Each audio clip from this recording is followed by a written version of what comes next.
Brunswick, Georgia is a quiet and picturesque town with plenty of old world charm. But it's also a city riddled with corruption and racial division. And in February 2020, the modern-day lynching of a young unarmed black man named Ahmaud Arbery, who was hunted down and killed in broad daylight, will expose a political system that protects its killers at all costs. Ahmaud's murder will also help ignite a worldwide movement for racial justice, the likes of which the world has never seen before.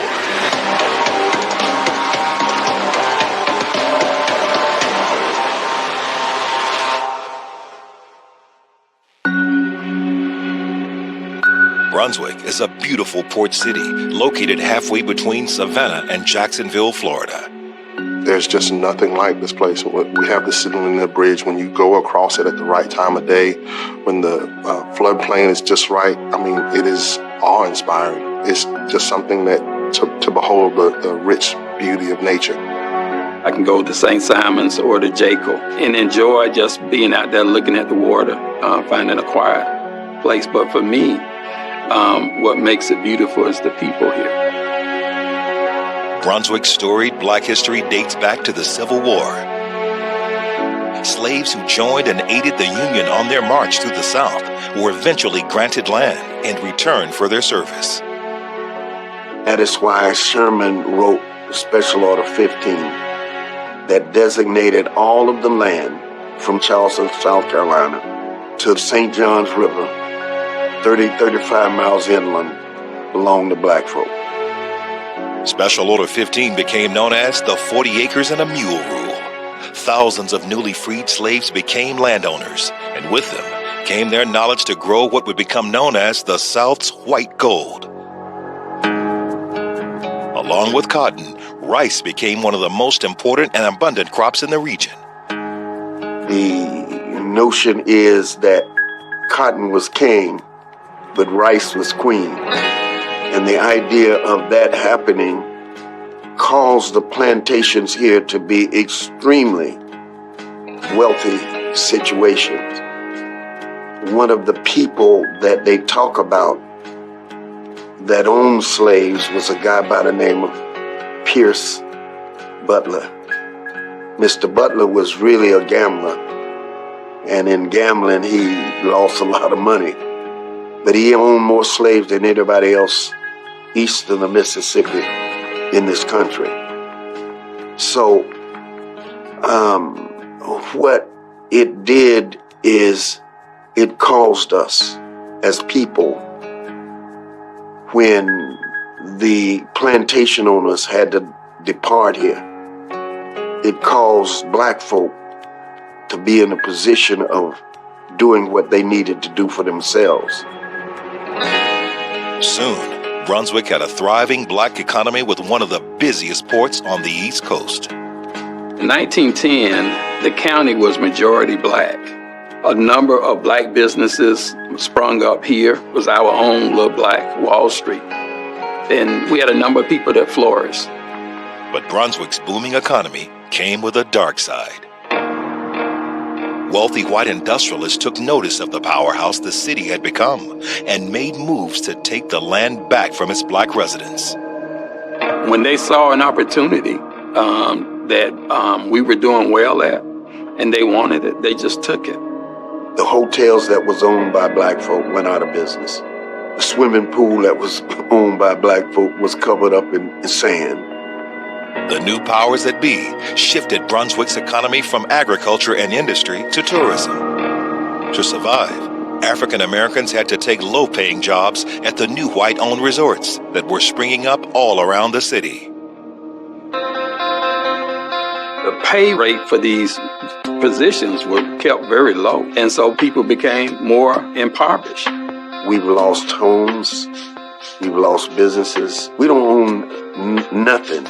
The program of how all of this is used in order to bring about an economic devastation in our community is clever, consistent, and it's criminal. The political power that black residents once had in Brunswick has also disappeared. That imbalance plays itself out in a lot of different manners, because in politics, you're going to take care of the high taxpayers, right? And to heck with those people who are barely making it. And in 2020, the murder of a young black man would show the world just how powerful and criminal Brunswick's political connections could be. Around 12 p.m. on February 23, 2020, 25-year-old Ahmaud Arbery leaves his mother's house in Brunswick to go for a run. It was a daily routine. He made that a part of his healthy development process with the desire to be a professional athlete. So he just ran across the road into the Satilla Shores. The neighborhood of Satilla Shores is a beautiful, tree-lined, older neighborhood, a lot of beautiful houses. I would call it your standard middle-class 1 to 2 story houses. Some of them have garages, some of them have pools, and just a nice neighborhood. One of the Glenn County police officers and his wife lived in that particular neighborhood. You had a lot of older people who had lived there a number of years. So you had a number of retirees who lived there, but you also had new families living there. You have residents of varying incomes there, but mostly middle-class homes. It's very quiet. It also sits just across the highway from the Fancy Bluff neighborhood, which is where Ahmaud Arbery grew up in and lived. Ahmaud would never make it out of Satilla Shores. An hour later, just after 1 p.m., Brunswick police respond to shots fired in the area. We have our first responding officer who hears the shots. He heads down Satilla Shore and he pulls up. And what he's confronted with is Mr. Arbery lying in a pool of blood in the middle of Holmes Drive. It's gonna be a black male, middle of the roadway. There are 2 other men standing there. At this point in time, this officer is all alone. He has no idea what has transpired. He has no idea who is armed and who isn't armed, and who's a friend and who's not a friend. Meaning, are these people all together? He doesn't know. He also is not medically trained. So the best he can do is call this in. No. There was absolutely nothing EMS, the fire truck, or a hospital could have done for Mr. Arbery due to the nature of his wounds and the extensive blood loss that he had suffered. It will be months before the truth of what happened comes out. And when it does, Ahmaud's name will become a rallying cry for social justice. Ahmaud Arbery was born in Brunswick, Georgia, the youngest child of Wanda Cooper Jones and Marcus Arbery Sr. He probably didn't necessarily live the life that people stereotype Black people into, which is poor, poverty, terrible upbringing. He came from a loving and supportive home. They were always good people. They were folk that you would consider your friend, that you could trust. Oh, I loved his family. He loved his family dearly. His mom, that was his queen. Like, that was his queen, I would catch rides with them. And I used to be in the back seat. He was in the front. I used to kind of observe how he was with his mother. And, like, they had fun times. They had serious times. And, but they were always, like, tight. He loved his mom dearly. And his family, really, like, because he had cousins that he hadn't met or talked to in a certain amount of time that, once he rekindled that relationship with them, they became tight. So it was kind of just like that, just family. Like, once he found out that's my family right there, it was just a different type of energy he gave you. It kind of like, I don't know, just kind of become closer with you. And so he just kind of that type of person. Like, if you family, you family. I don't care when I met you, things like that. I'm gonna take you in like me. Like, I'm gonna welcome you in with open arms. Like, you're just that type of person. Growing up, Ahmaud was well loved by everyone who knew him. He would give you literally the shirt off his back, if he felt like you needed it. He was also a talented athlete. Ahmaud started playing football when he was only 5 years old and went on to play linebacker for his high school team. Every black kid growing up, in urban areas, dreams are like, okay, I'm going to make it in sports. And, Ma talked about, going to the NFL one day. There are a few athletes that have come out of Brunswick, and Ahmaud wanted to be one of them. Those dreams never materialized, but Ahmaud continued to stay fit while going to technical college to become an electrician. He was very active in maintaining his well-being, his mental health, and the way he did that was by running. I kind of felt like he had this idea of you got to be in shape to chase your dream. He definitely wanted a wife and kids, a family, big house and whatnot. He would just, speak about becoming an electrician, owning his own business, passing it on to his kids and things like that. But now, Ahmaud's once promising future has died with him. Police inform Ahmaud's family that he was killed while committing a burglary in Satilla Shores. I got a text, saying my closest friend just died in some burglary, some weird burglary. It just didn't make sense to me. I went in the bathroom, just kind of cried my eyes out. Felt like a part of me died when he died. Because of social media, news of Ahmaud's death sweeps through the rest of Brunswick within minutes. About 1:30, that notification popped up on my phone because people talk fast around here, right? And that's the narrative.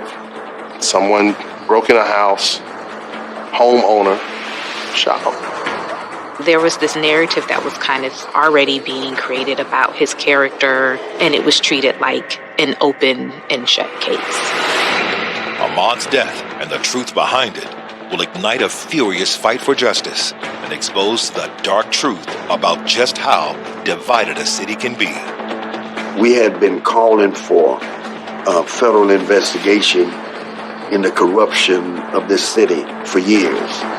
The interweb of connectivity speaks to something far more nefarious and far more entrenched that says, we don't do something, this ain't gonna be the only one.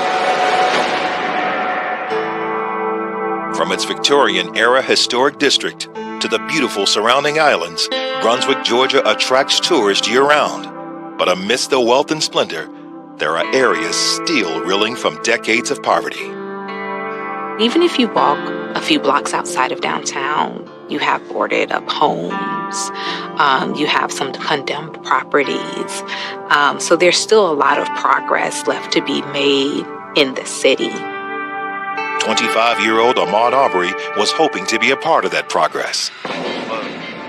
Instead, he's been shot to death in a neighborhood near his mother's house.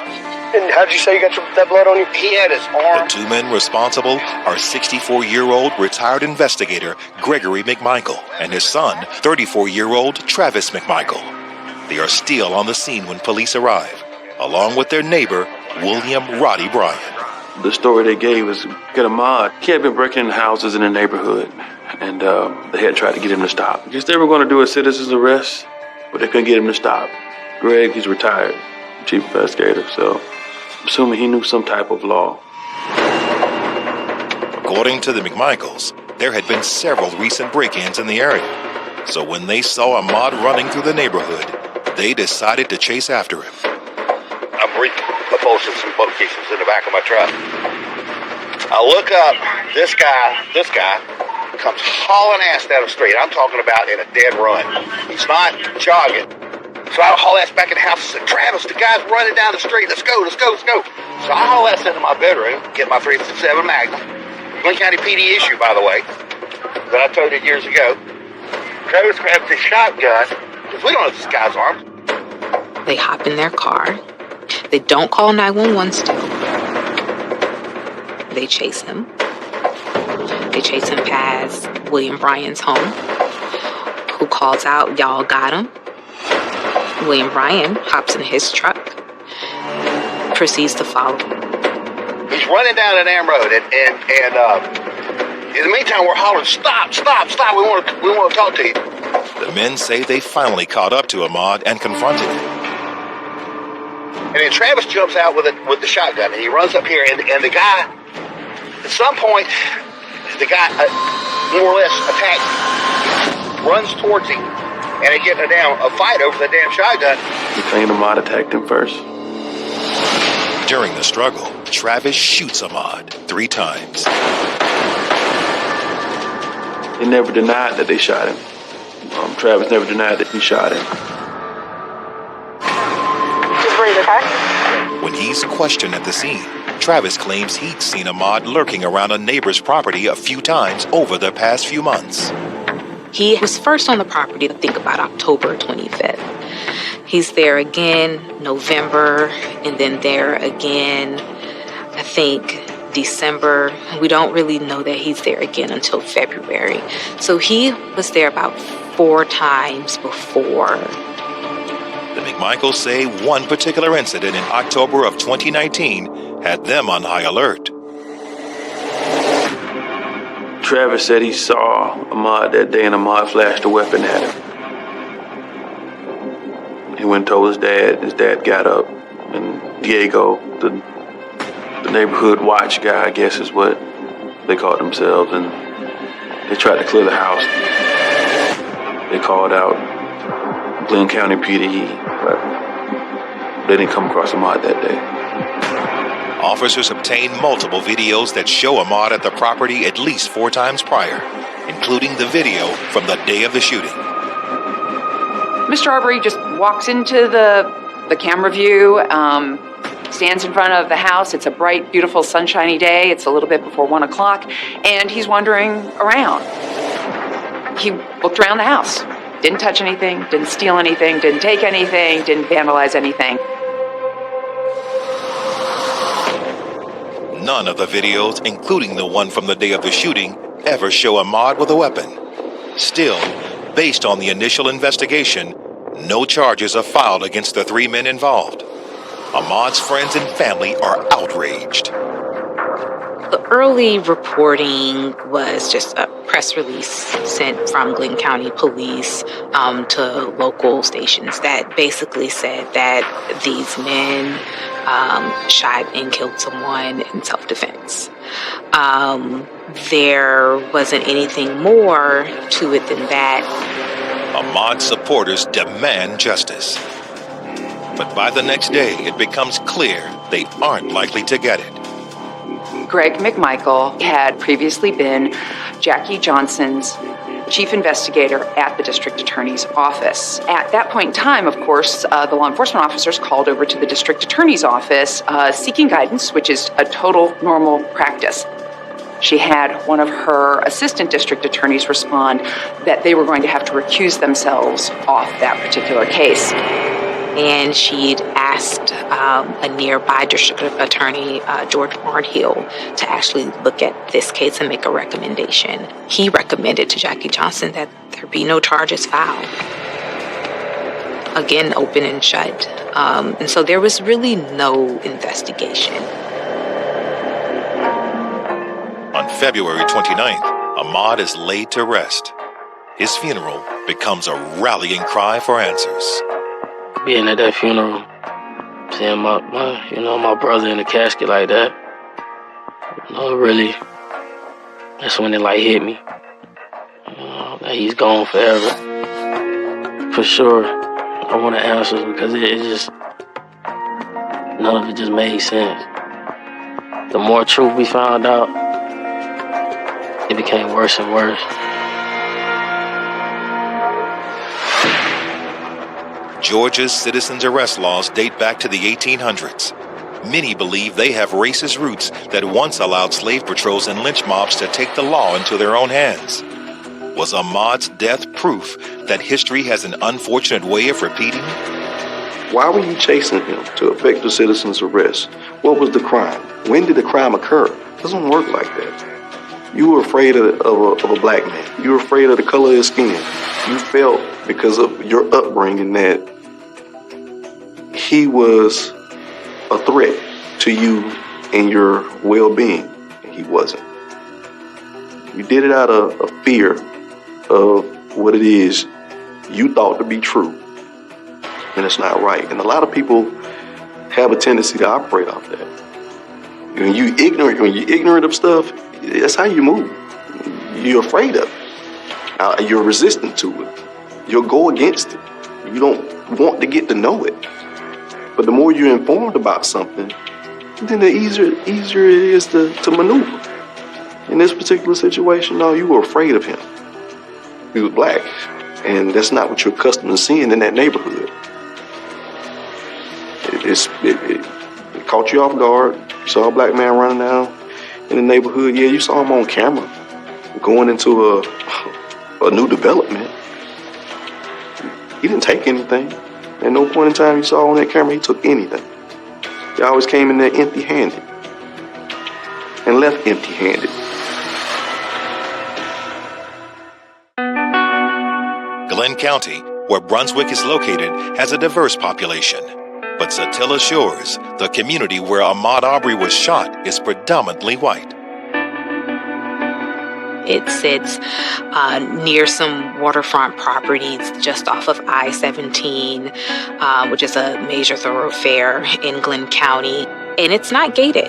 I think a lot of people would be under the impression that it is, but it's not a gated community. It is a public street that anyone is free to run through. In the wake of Ahmaud's death, some in the community came out in support of the McMichaels. From the white community's standpoint, there was no malice or hatred in their heart. They were doing it to protect the neighborhood. We need more guys like him. You know, a good guy with a gun. You know, that's the national narrative, right? Even though his family and friends are told Ahmaud was killed while committing a burglary, they aren't buying the narrative. At the front of the fight for truth is Ahmaud's mother, Wanda Cooper Jones. She was very crucial. I believe that her, along with some of his friends, led a social media campaign called I Run With Maud that was used to kind of raise money in his honor, but also to hopefully lead to a fuller investigation. She was trying to get in touch with Barnhill, the DA in Waycross, and he would not even return her calls. As she digs into Ahmaud's case, his mother notices holes in the story, starting with the 911 call made by Greg McMichael just moments before Ahmaud was shot and killed. 911, what's the address of your emergency? I'm out here at Satilla Shores. There's a black male running down the street. Where at Satilla Shores?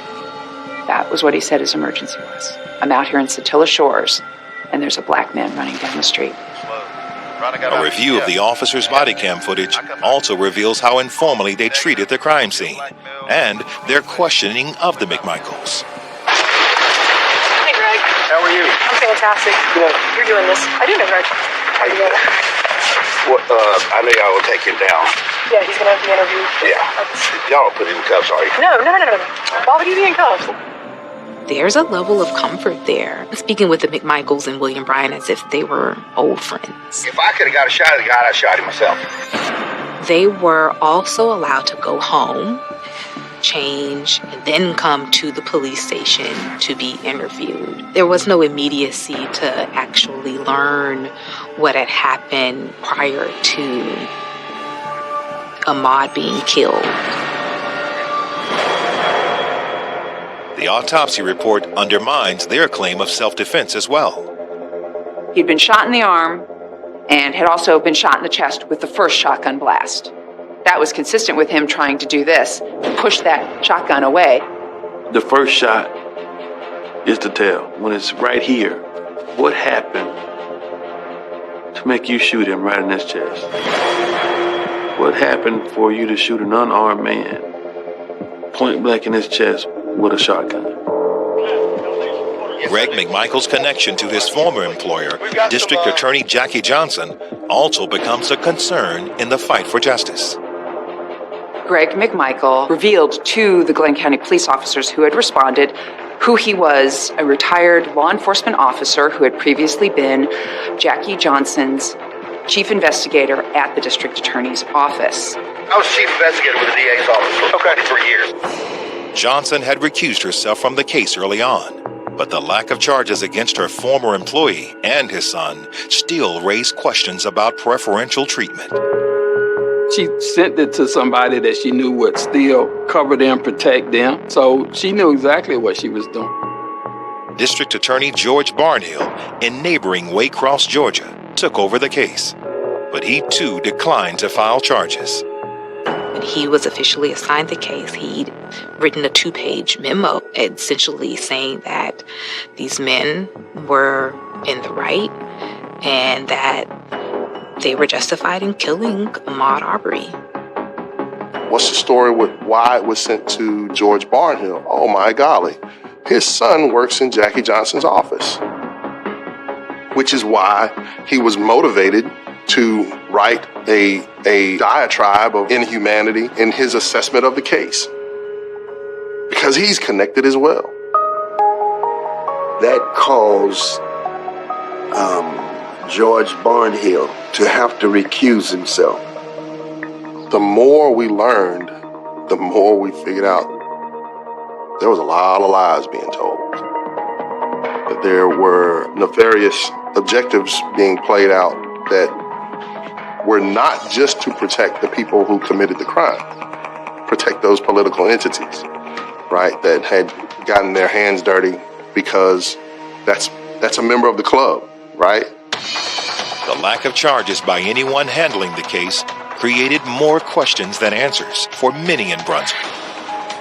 We all had to go through this wondering if he was trying to steal something, because that's what they're telling us. We didn't know him to be a thief or anything like that. It was out of character for him. And so that's what we had to try to deal with in our minds and hearts that were at war with each other. Then, in May of 2020, a new video of the shooting changes everything.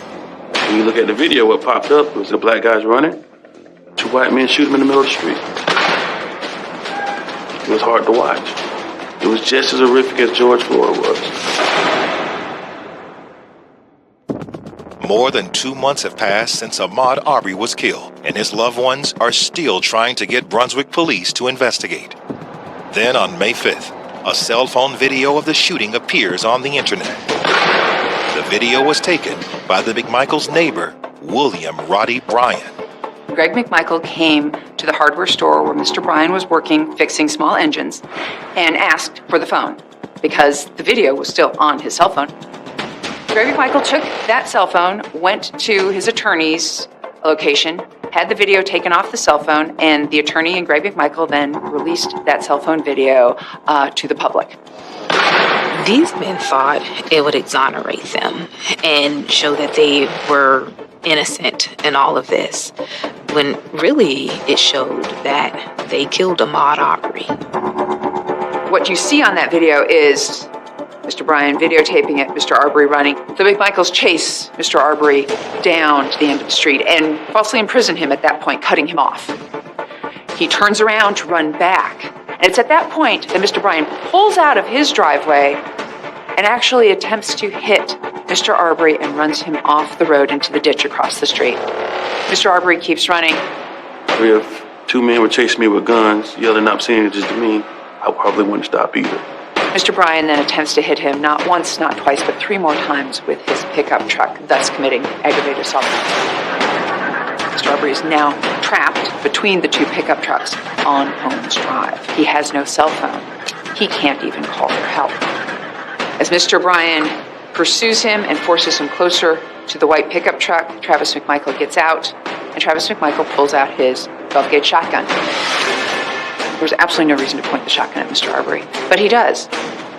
You definitely see Travis McMichael fire 3 shots that tell a different story than what was initially portrayed. It does not show that Ahmaud Arbery was the aggressor, and it definitely doesn't show that the men acted in self-defense. Within hours, the video goes viral. When it was released, People had already called this a modern day lynching, and they already felt like, this was racist behavior on the part of the defendants. I was torn to pieces. It was just like, he really was just hunted down, like an animal. I saw Emmett Till, and I saw it in modern day time. And like I said, I would never imagine actually bearing witness to anything like that in my lifetime. Was I angry about it? Oh, most definitely. That day, hundreds of people take to the streets demanding justice. The black community and the white community here really rose up in disgust by these guys. It changed the narrative that Ahmaud was this brazen criminal who needed to be stopped. Young people hit the street. The people who knew him, who went to school with him, who taught him in school, the people who was close to him, when they went out there in that community, all hell broke loose and everything changed. It infuriates you, but it also empowers you. That you have to fight as hard as he did. Due in part to the COVID-19 pandemic, the case also draws global attention. Shutdowns were still happening. We were forced to pay attention to what was going on, even if it wasn't in our own neighborhood. And that, I believe, is what in particular drew larger support. It was like a wildfire. When that video dropped and hit social media, everyone saw it, not just Glenn County anymore. It made its way across the world to Africa. Everyone saw that video. So for what it did do, it got everybody watching. It started holding people accountable. Ahmaud's murder becomes linked to dozens of other high-profile cases, including Alton Sterling, Philando Castile, Breonna Taylor, and Trayvon Martin. Well, you got to understand that we as a people, we took a lot of losses over the years, and they were unnecessary losses. In this particular situation, the law enforcement entity failed us severely because you know that a blind eye was kind of turned to it. And that was the unfortunate part about it. Facing massive pressure from both the public and the media, Georgia Governor Brian Kemp refers the case to the Georgia Bureau of Investigation. The GBI hits the ground May 6th, May 7th. They are canvassing the neighborhoods, all neighborhoods, Royal Oaks, Satilla Shores, the Fancy Bluff neighborhood. They're talking to any and everyone, all the people in the neighborhood who had video. They are going over all of the evidence. For Ahmaud's loved ones, it's a vindication of their efforts to see justice done. But they also know there is still a long way to go. Viral videos have become a major contributor to the resolution of controversial cases. Ahmaud's is no exception. If the video wasn't there, we wouldn't be having this conversation. We would have never heard of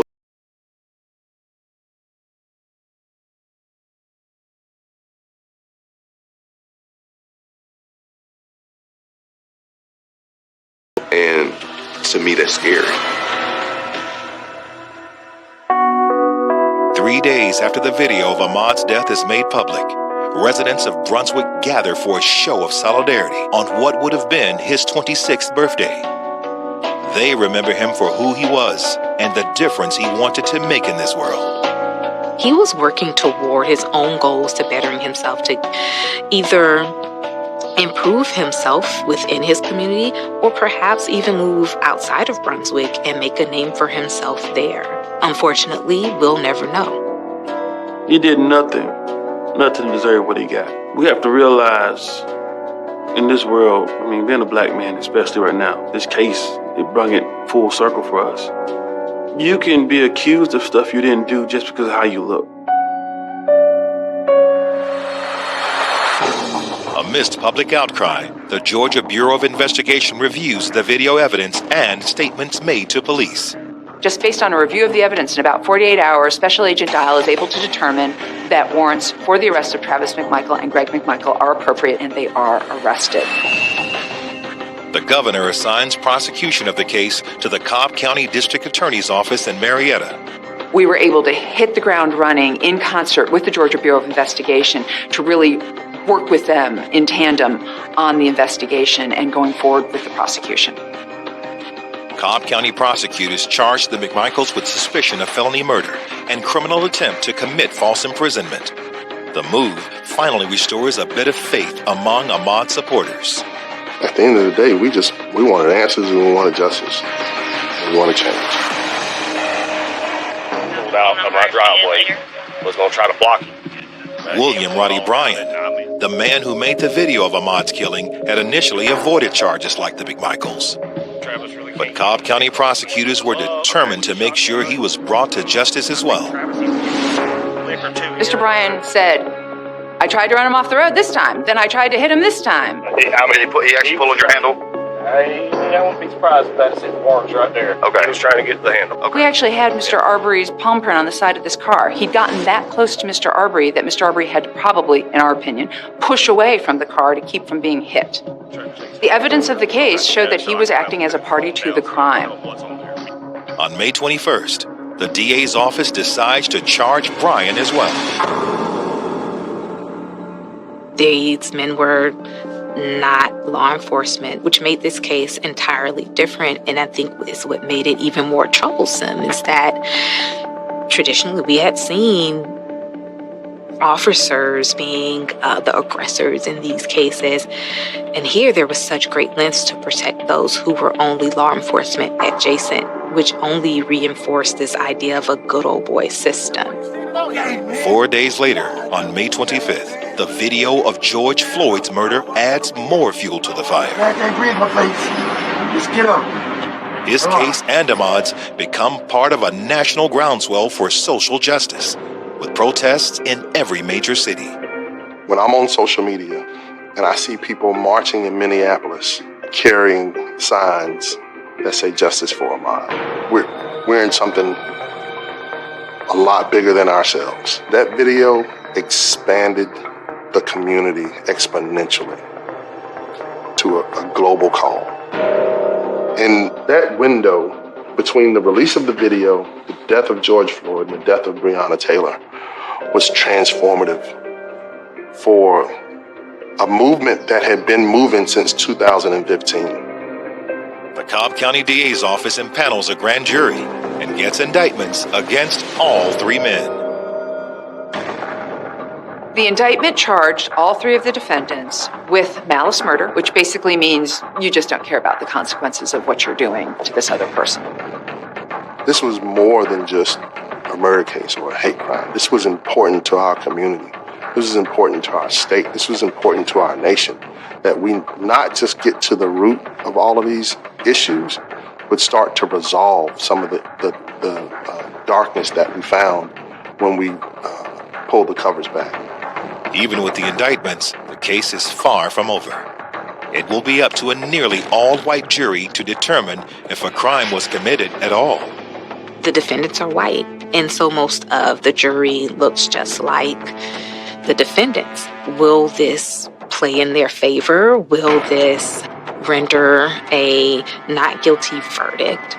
I'm expecting the worst. In 2021, a trial date is set for Greg McMichael, Travis McMichael, and William Roddy Bryan. Jury selection begins in November and takes nearly 3 weeks. It was a tough process. There were a lot of jurors who really felt uncomfortable. A lot of them, some knew the Arbery family, so if you didn't know the Arbery family, then you probably knew the McMichaels. Courthouse security becomes another major concern. We had the first black female district attorney in Cobb County at the time we got appointed the case. So she had her own set of security issues we had to worry about before we even got the case. And it only escalated things once we got it. And we ended up getting the first black male district attorney in the county to win election. So the security threat went even higher. The threats would come via email, some of them social media. We're preparing for a possible war. But at one point, we got some intel that a group of extremists were going to make their way down to South Georgia. And we were just getting ready for it. we're going to fight. We're going to fight. But it was a big deal. Inside the courtroom, however, the focus is on the evidence. Linda Dunikoski and her team of prosecutors really laid that out, defining that in this particular instance, the McMichaels and William Bryan were the aggressor, that they initiated this, not Ahmaud Arbery, even if he had stolen something from the property, which, again, he did not. The video did allow the jury to see exactly what took place in the moments before Mr. Arbery was murdered. We have Travis McMichael pointing a shotgun at the chest of Mr. Arbery, an unarmed jogger who has nothing in his hands. He's wearing a t-shirt and some cargo shorts. Never pulls a weapon out, never does anything. So for us, we knew just looking at this, you're the one with the shotgun and then you shot somebody. You're not in imminent fear of receiving serious bodily injury or death. You don't get to claim self-defense. What happened to Ahmaud was because he was black. Nothing more, nothing less. The defense insists the case isn't about race, but about law-abiding citizens trying to prevent crime in their neighborhood. One of the ways the defense tried to cast doubt on Ahmaud Arbery was just showing the repeated instances in which Ahmaud Arbery had been at the property that we've seen on video. Obviously, the citizen's arrest narrative came into play once their attorneys got a hold of the case. Travis McMichael takes the stand to tell the jury what happened from his perspective. He testified that Ahmaud Arbery had grabbed his gun, and that's what led him to shoot. He did not necessarily say or try and vigorously paint Ahmaud Arbery as like this brazen criminal, but he more so took the behavior of, I acted in fear because a crime had been committed against me and I had been a victim of crime before. Were they in fact effectuating a citizen's arrest? The state's position was they were not. None of them ever mentioned that they were trying to effectuate a citizen's arrest. None of them said they were trying to arrest him. None of them actually used any of those words. You did nothing wrong. You chose to do it because what you feared. You feared him. And you feared him because he was black. Everybody saw it for what it was. On November 24th, the jury returns its verdict. We, the jury, find the defendant, Travis McMichael, guilty. They found Greg and Travis McMichael guilty of all the charges in the indictment. However, they found Mr. Bryan not guilty of the malice murder. They found him guilty of the remaining charges, though, which would be the aggravated assault and felony murder based on his use of his pickup truck to both assault Mr. Arbery and to falsely imprison him. It is an automatic life sentence. And at this point in time, that is what Greg McMichael and Travis McMichael have been sentenced to. Mr. Bryan was sentenced to life with the possibility of parole for his felony murder charge. On February 22nd, 2022, a separate federal trial also finds the three men guilty of hate crimes. You hear overwhelming evidence of racial animus on the part of each defendant. And that's when you really see more of how race played a factor. Ahmaud's killers are behind bars, but for his loved ones and the city of Brunswick, justice is only the beginning. What are we going to learn from Ahmaud? We've learned currently that racism still exists, prejudice still exists, but how do we move forward? What are we going to do? You can talk all day, but until you put it into action, it means absolutely nothing. It's just a thought. Ahmaud Arbery's death is definitely a dark cloud, but from that you've seen a great deal of change. And hopefully, and for some residents, they're hopeful that that means improved changes in Brunswick. Just seeing the impact and hearing the stories that he helped create, it warms my spirit. You know, even though he's not here, Ahmaud always knew it was going to be big. He just didn't know it was going to come at the expense of his life.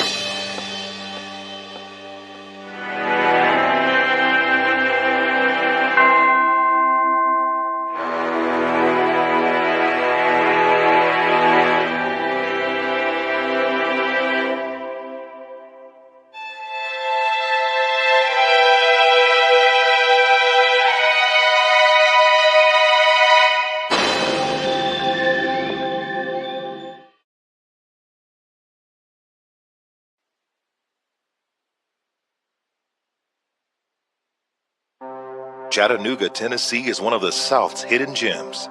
It offers the perfect blend of beauty, charm, and character. But underneath its facade lies a dark and seedy underbelly riddled with corruption and crime.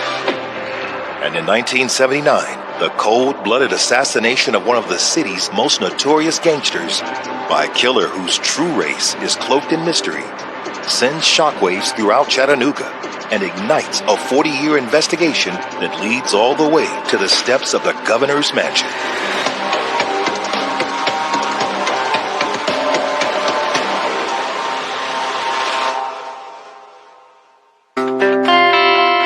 Chattanooga is a mid-sized city with a small-town appeal.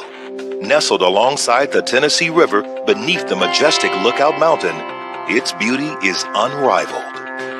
It's breathtaking. I mean, the further you come into the valley, the more it opens and spreads out. You could pick a place, any place, where there was a hill and sit at the top of the hill and look up at the mountain and see the sun rise in the morning and the sunset in the afternoon. I love Chattanooga. Even going through the airport, you see somebody working in the airport that you know. You either knew their grandparents or their parents, or you just knew them because you had crossed paths with them. And I think that's good for a town, that you have that strong sense of belonging, because when you have a town where you don't have that sense of belonging, you really don't care about what happens. And I think it takes away a part of you not caring. When I leave here, I'll go to lunch, and I know I'll see somebody that I know. I'll know whoever the people are probably running the restaurant because I've been in and out. And when they see you coming, they'll speak to you, even call you by name. Railroads came in 1850, turning the city into a boom town, as well as a strategic military location. There were 5 railroads that met here. One of the reasons that Ulysses Grant and Lincoln wanted to take Chattanooga during the Civil War, if you cut the South off in Chattanooga, you basically cut off their lifeline, because all the railroads and supply lines came through, which made it a very important city. After the Civil War, industry in Chattanooga surged, offering new employment opportunities. There were a number of foundries here that actually smelted iron and metal and actually attracted a population into Chattanooga. And it grew the town as an industrial center. It happened to be that the only available labor at that time was black labor. And so black people were hired in all kinds of positions. Chattanooga's black workers were segregated to the city's west side, and with that, a booming black community known as the Big Nine was born. The Big Nine was the central business district of the African American community. On that street you had dressmakers, boot blacks, tailors, mechanics, the few lawyers that we had offices, black doctors had offices. There was markets there for African Americans to shop. That was the center of social activity, economic activity, and all forms of entertainment. The Big Nine also had a thriving underground economy. African Americans were always hard working. They also enjoyed various forms of entertainment, some of which was illegal. So there was a lot of gambling, specifically gambling through something called the tip book, which was unique to Chattanooga. It was like a raffle. And they only became instruments of gambling after they were opened. You had to match your number with the winning number on the board. So a number of African Americans who were working in the factories and who were living in Chattanooga saw an opportunity also to have various forms of gambling, loan sharking, and illegal alcohol. Very, very, very few people engaged in the selling of hard drugs or prostitution. Most made their money off the numbers racket, or off of loaning money, or off of illegal alcohol sales. At the top of Chattanooga's underworld was a group of men known as racketeers. A lot of the racketeers in this town, they owned nightclubs, they owned commercial establishments. They were merchants, and some simply operated out of their home, the back of their car, or in some obscure basement area. Maybe they did this in the back room, but there was another type business going on in the front room. So it was acceptable in our community. You might not take part in it, but it was acceptable in the community. It was about survival and taking care of the family, because a lot of the profits that those men made as racketeers was put back in the community in a positive way. The racketeer came to church on Sunday. He was a good boy to the pastor. You know, they contributed to the churches. I'm sure the ministers and pastors knew where they were getting their money from. Those men brought a kind of peace and sanctity to the neighborhoods with their mere presence. But racketeering could also have a dark side. And in the 1970s, the murder of one of Chattanooga's most notorious gangland figures would prove just how dangerous that line of work could be. In the early morning hours of February 1st, 1979, shots ring out in a beer store a couple of blocks from the Big Nine. Sam Pettyjohn is at his liquor store in Chattanooga. There is a young woman who is somewhere in the street around, and she witnesses what sounds to be a horrific murder. When someone went in the store and discovered, that his body, his cigar was still burning. He was shot twice in the head, shot in the neck and the chest, which, somebody was making sure he was quite dead. Of course, it's like any kind of murder of any kind of racketeer or gangland figure or anybody affiliated with crime. There's always the notion that any number of people wanted them dead. Samuel Pettyjohn was born in Red Springs, North Carolina, but his family moved to Philadelphia when he was young. His father died early, and he had several brothers and sisters, and he was one of the younger ones. But at an early age, he stopped going to school and started working, doing different things around the neighborhood and the community. His government name was Samuel Pettyjohn. But we always referred to him as Bill, which was short for his nickname that he had earned called Wild Bill. From what I understand, he started out, he was driving a taxi cab, and he drove real fast. And that's how I think he earned the nickname, Wild Bill, because he drove real fast, very fast. While serving in the Korean War, Sam learned a few unorthodox tricks to make additional money. I do know stories about smuggling contraband in caskets, stealing the gold teeth out of some of the soldiers' mouths. They wouldn't let them get buried with those gold teeth. When Sam returned, he relocated to Chattanooga, taking his newfound skills with him. Over the next 2 decades, he married and had 3 children, but he never stopped looking for a way to get ahead. During that time, most black men worked a regular job, but they also had a side job, what we call a hustle. They have a job and a hustle. The job is a legitimate 8-hour job, and the hustle was whatever they could do to earn money, whether it's legal or illegal. He started a little, kind of like a grocery store, where they sold milk and dairy products and bread and things of that nature. And as they say, the rest is history. By the late 1970s, Wild Bill had expanded his empire to include numerous businesses, legitimate or not, on Chattanooga's Big Nine. Bill was very popular on 9th Street. He was one of several black businessmen who owned clubs there and shops there, barber shops, pool halls, and he even had churches on one end of the street. He wasn't moonshining, but he was selling liquor in the clubs, in the nightclubs. I doubt if there was anything he did that was legal, straight legal. Everybody in town knew what he did, so that was no big secret. So he always had a nice Cadillac, Eldorado Cadillac. He's always going to be in a suit. and you're going to see his big cigars, and you're going to see rings, diamond rings, on all fingers on his hand. That was his trademark. If anybody walked around with as much money as he walked around with rings on his finger, and nobody bothered him, that says something. That says that he was larger than life. He felt that, and that's how he lived. But this well-known racketeer also had a softer side. He had a big heart.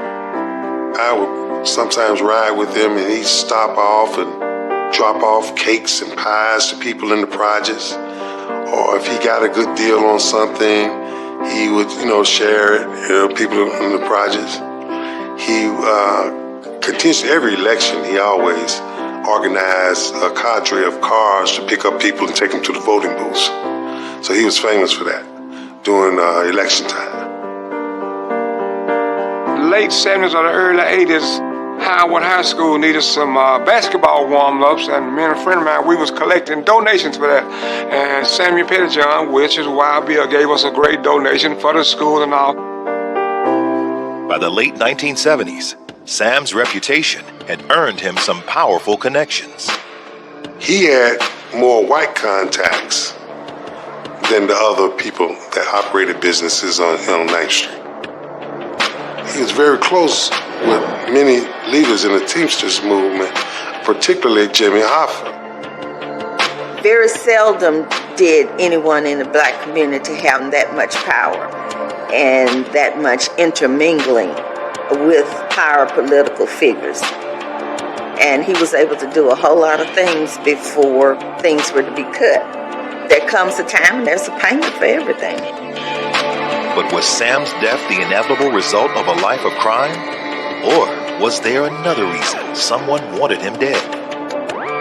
Even though they are racketeers and they are prominent in the community, they don't necessarily control what they do.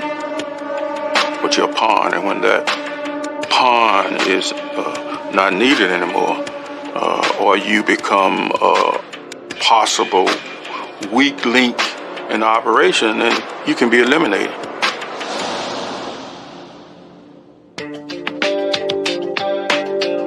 For much of Chattanooga's history, 9th Street was the center of its black communities.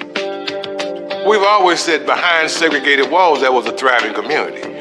So that the people were able to sustain themselves by depending on each other. All of that made for a close-knit community of black people who were making money. They lived and liked living among themselves because they had all the rights and the privileges that they enjoyed.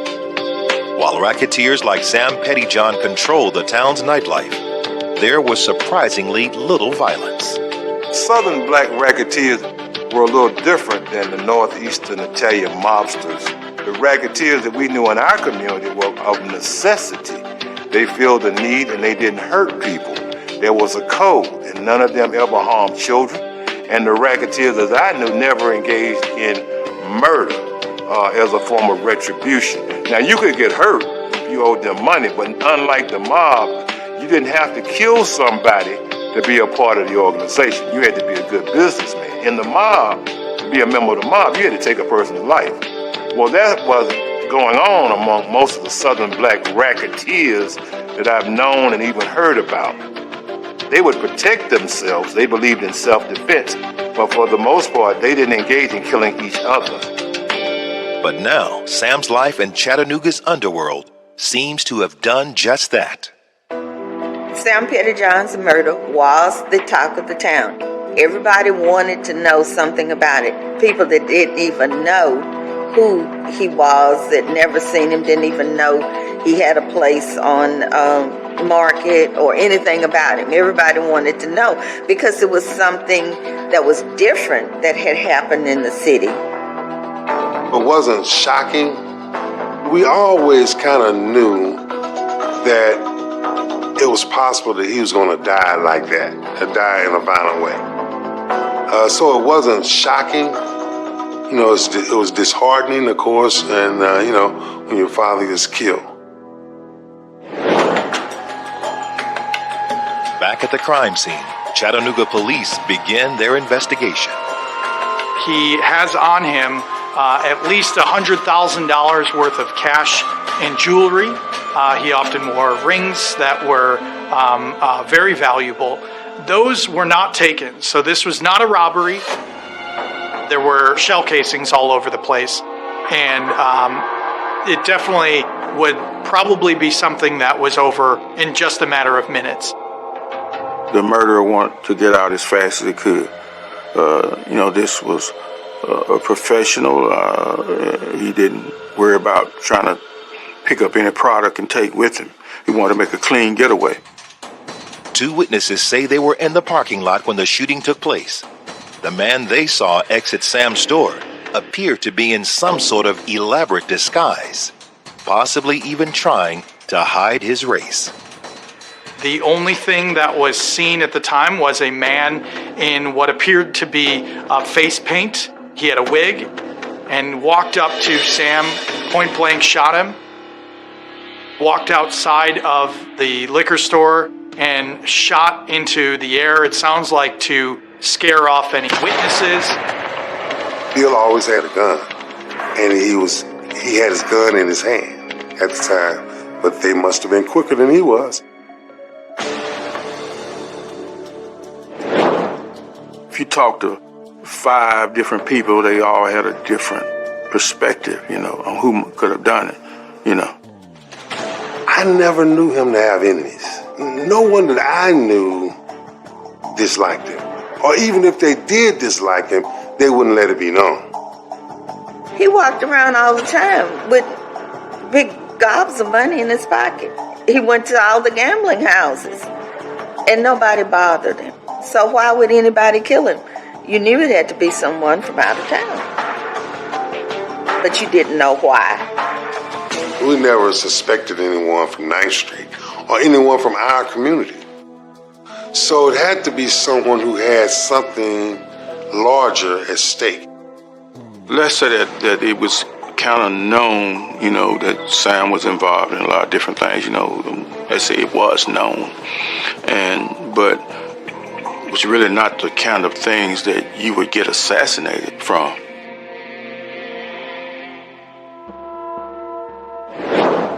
As detectives take a closer look at Sam's history, however, one thing immediately stands out. At the time of his death, Sam was under investigation for arson. An explosion had destroyed several buildings on 9th Street, including his own nightclub. It was called the Show Place. It was big enough to have live entertainment. So people like James Brown would come and perform there. Stevie Wonder performed there before.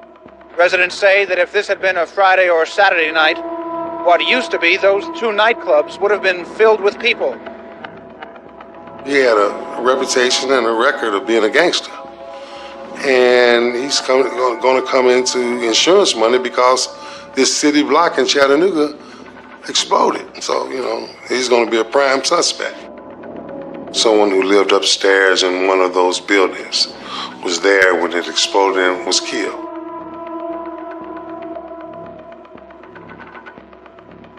He had been indicted for that offense, and he was out on bond, perhaps. But it was an ongoing case. The ATF, which is the Alcohol, Tobacco, and Firearm Department of the FBI. They had him under surveillance. A grand jury indicted Sam for murder, arson, and insurance fraud. But before his case went to trial, Sam was gunned down. Investigators now wonder if the 2 might be related. It comes to a point of where someone has been involved in a particular situation, and maybe they're caught up in the situation and they're forced to tell the truth. But there are powers to be who do not wish for that story to be told.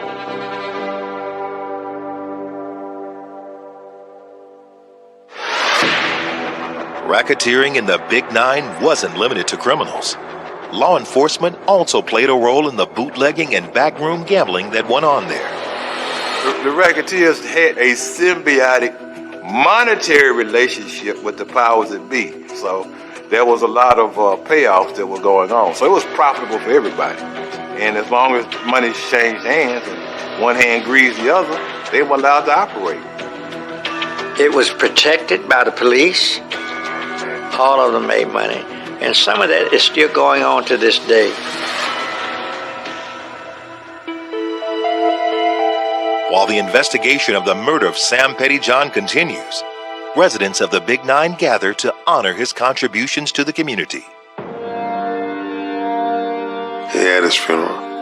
Big event. It was one of the biggest funerals I've ever seen, especially for Chattanooga. People were lined up all down the street with their cars parked.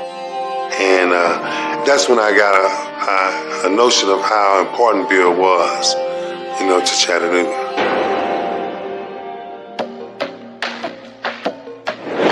So far, police only have a vague description of the shooter to go on.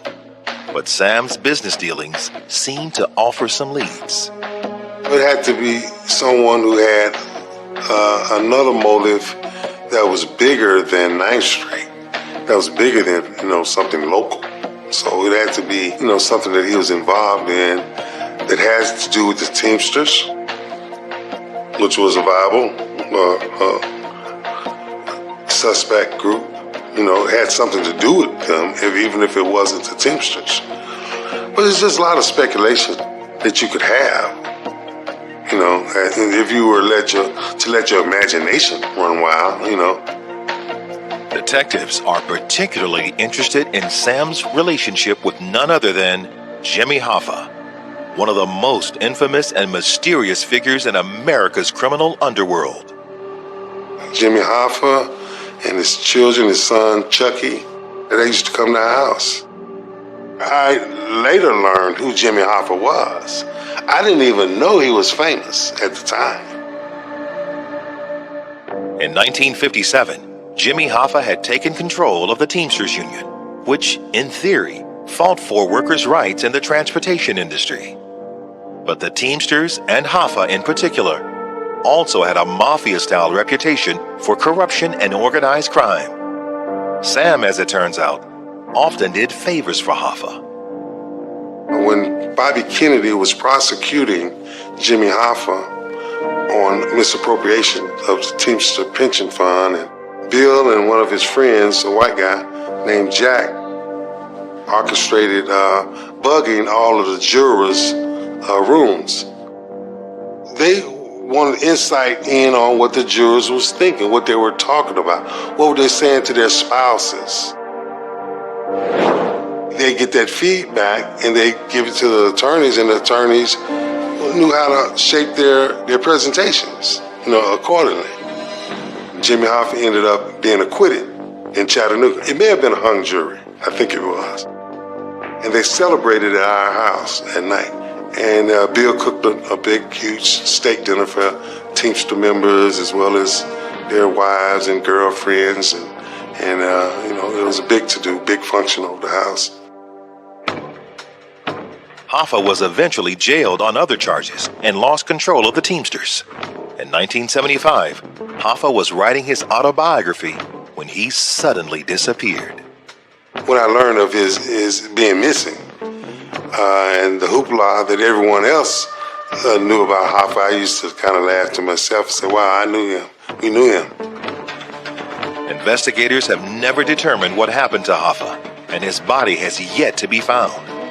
One of the dominant theories is that he ran afoul of the mafia, and they decided to get rid of him for good. Because of Sam's connection to Hoffa, detectives wonder if he suffered the same fate. The question would linger for another 3 years. Then, in 1982, a tip from an unnamed source leads to the arrest of two men, William Butch Smith and William Billy Cameron. They had been gangsters all their life, and they had been around some of the gangsters, and I knew some of the people that they were involved with. They started out being petty criminals, doing break-ins in small businesses. And they progressed up to being able to rob larger businesses, and then collected hush money from some of the illegal people. They worked with the police department. It certainly was not looking good for either of those two men, and it looked like the case, despite the crime occurring in 1979, might have been wrapped up, within a couple of years. But they were able to avoid conviction of it because they offered alibis that a judge later said were credible and the state couldn't push back on. The tip from the source turns out to be nothing more than rumor. And with rock-solid alibis in place, prosecutors are forced to let the two men go. One was a man in state prison at the time. Another man was in Detroit. So again, charges against them were both dropped. The case essentially goes cold for several years. Chattanooga police renew the investigation in 1987. But with even less to go on, they soon find themselves at a dead end. The thing that's difficult about an investigation on Bill is you don't know all of the things that he was involved in. He was always on a need-to-know basis with Bill.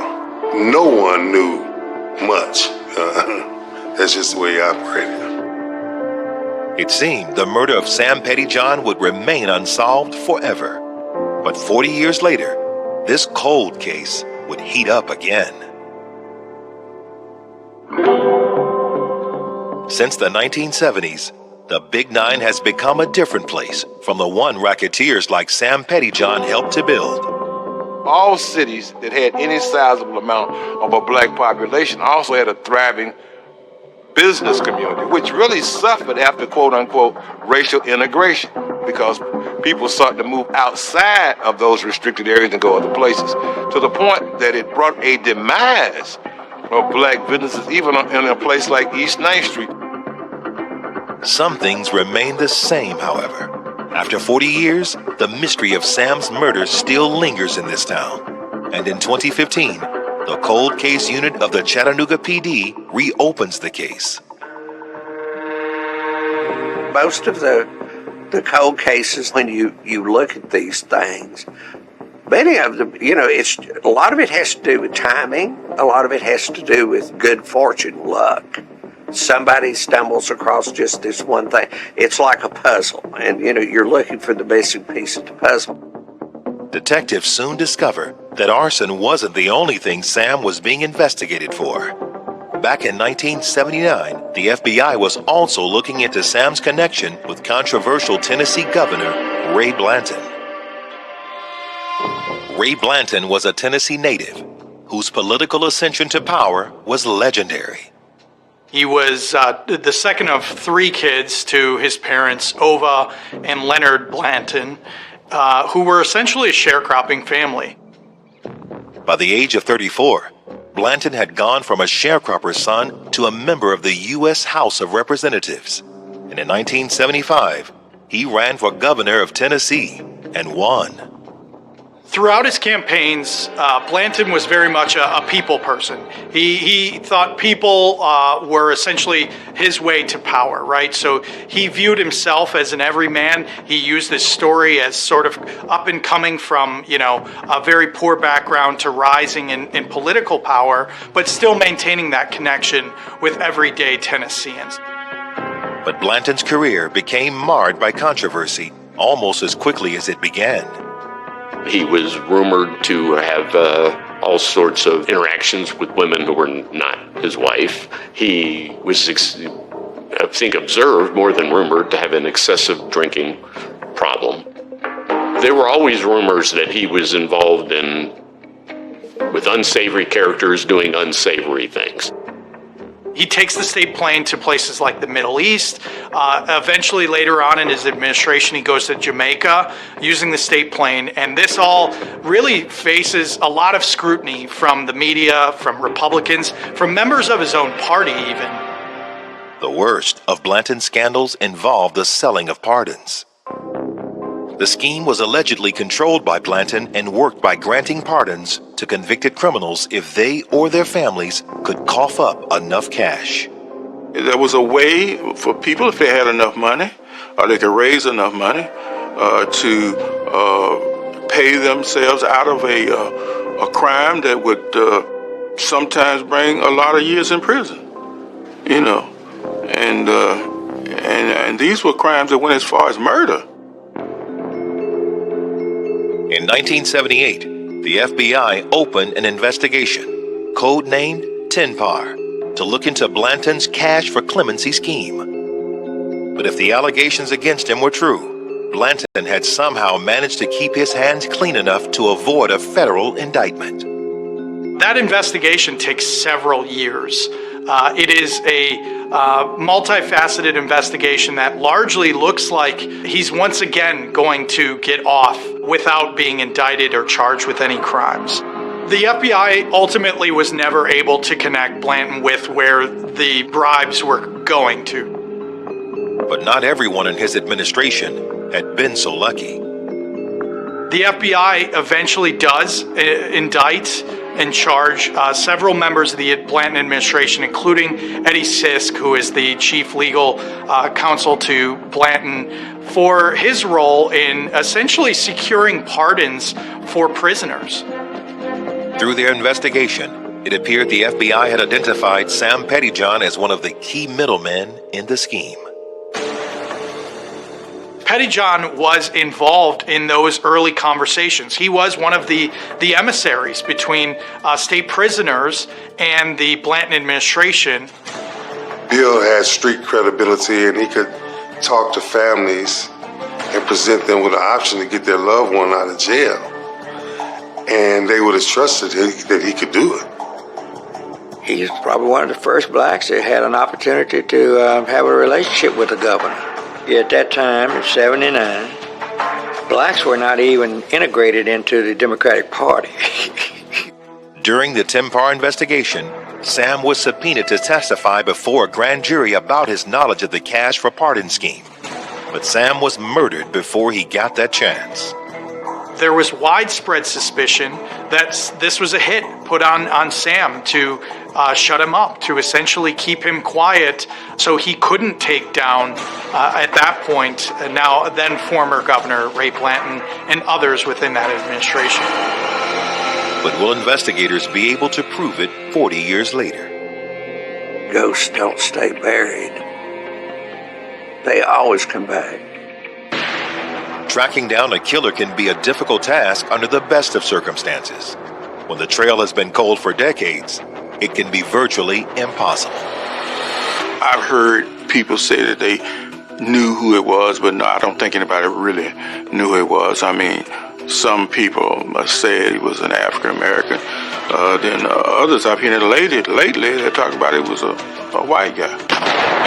Those are red herrings, as we call them. That's not important information. You can know all of that, and that doesn't tell you anything. What you want to know is who paid the contract.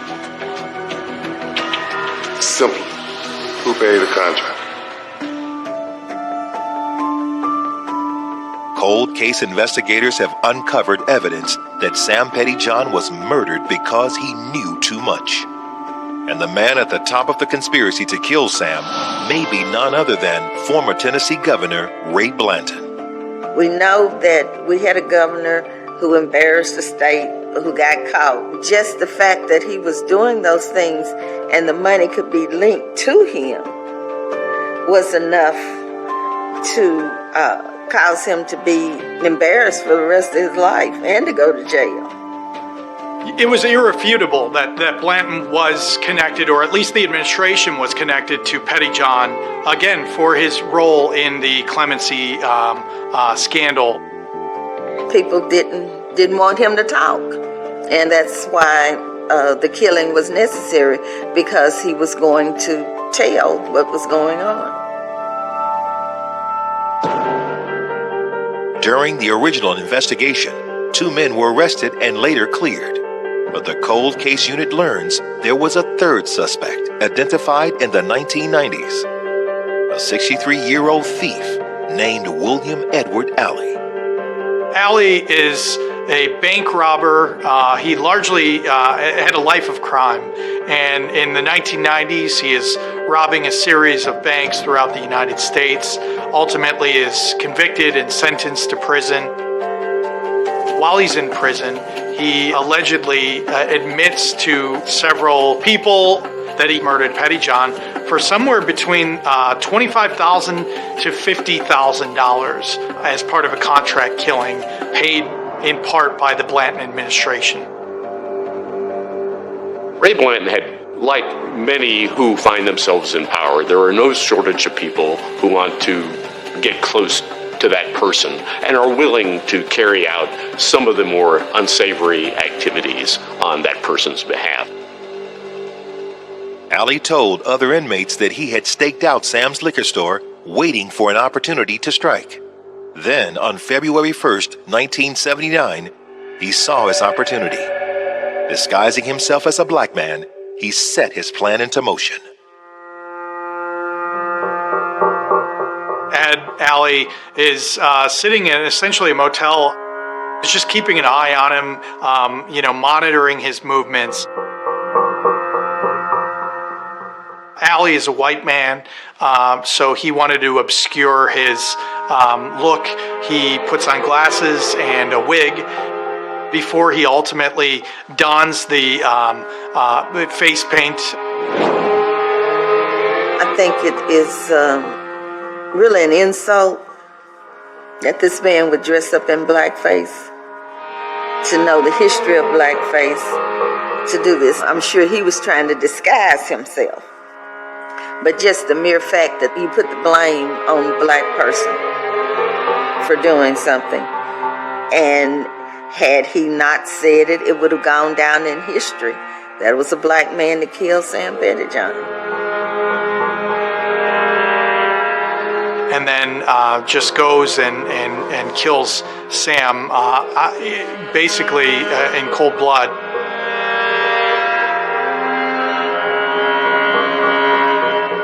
It sounds as if the admission by Ed Alley to his colleagues in prison about killing Sam Pettyjohn was known for several years by FBI agents, and it really didn't make it up the chain of command and into the folks who were looking into the murder of Sam Pettyjohn until the cold case unit in Hamilton County got a hold of this in 2015.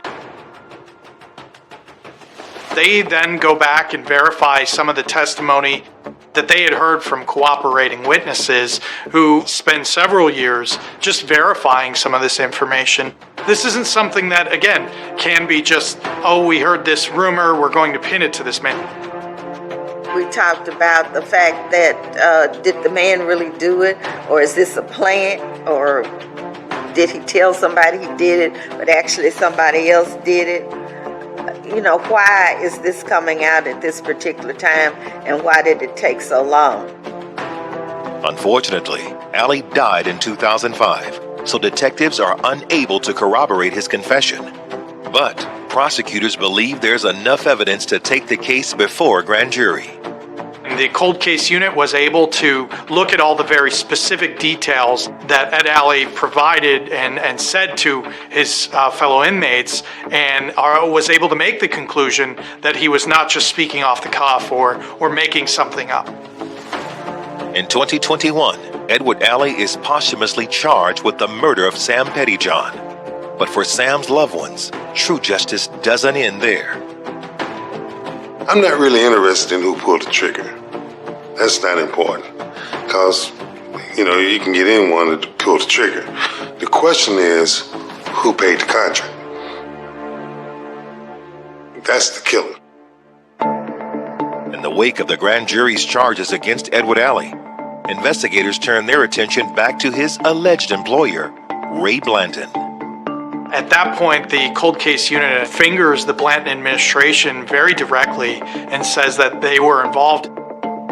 It is really an unbelievable story, and of any administration in Tennessee that this could have occurred with, it would be the Blanton administration. It fits almost perfectly with what went on at the time, with what the stakes were with the governor, with the other folks in the administration.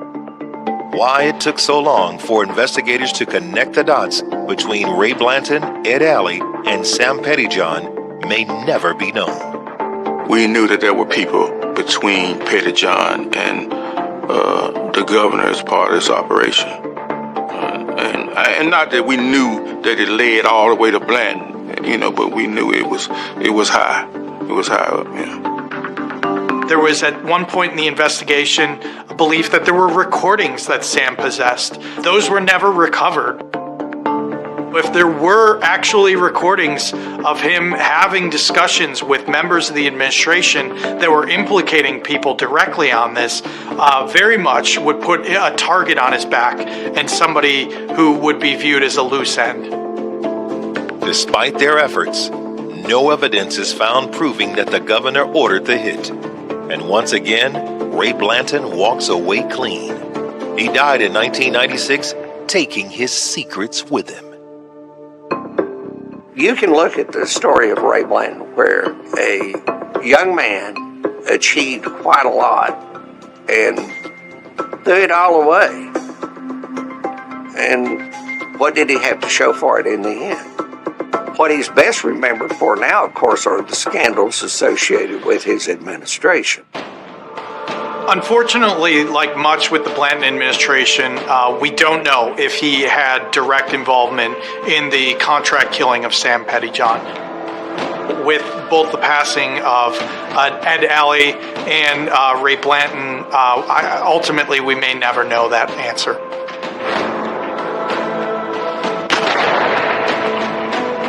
I've lived long enough to understand that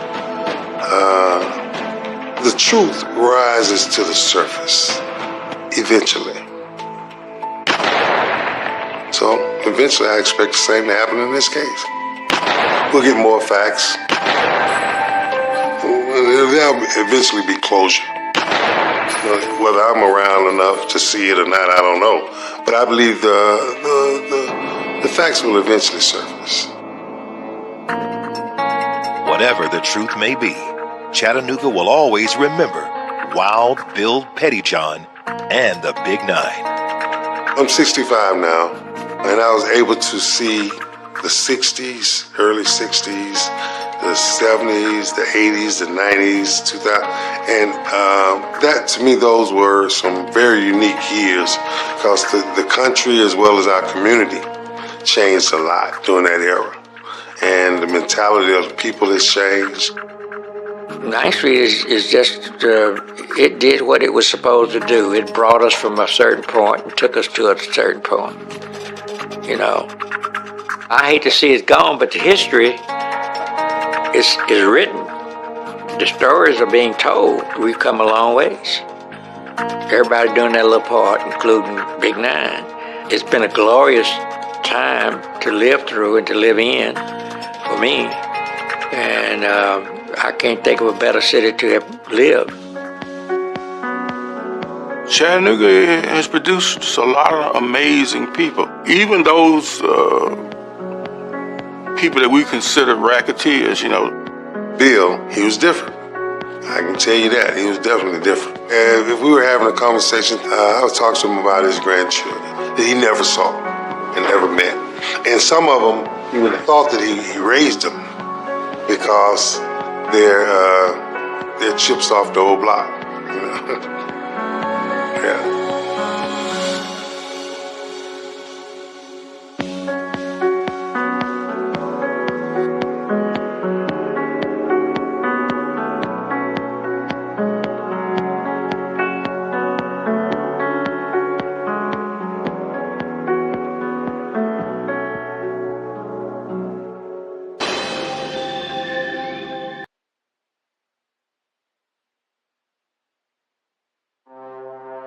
Dayton, Ohio, the birthplace of aviation, known as Ohio's Gem City.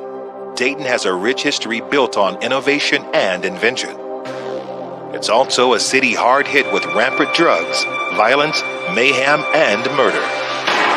And in 1992, a terrifying and unrelenting killing spree thrust Dayton into a modern-day purge. No one knows who will be next as detectives race against the clock to stop a group of bloodthirsty killers. Once their identities and ages are revealed, a shocking reality sweeps through the city, and Dayton's Christmas killings tarnish the city's shine forever.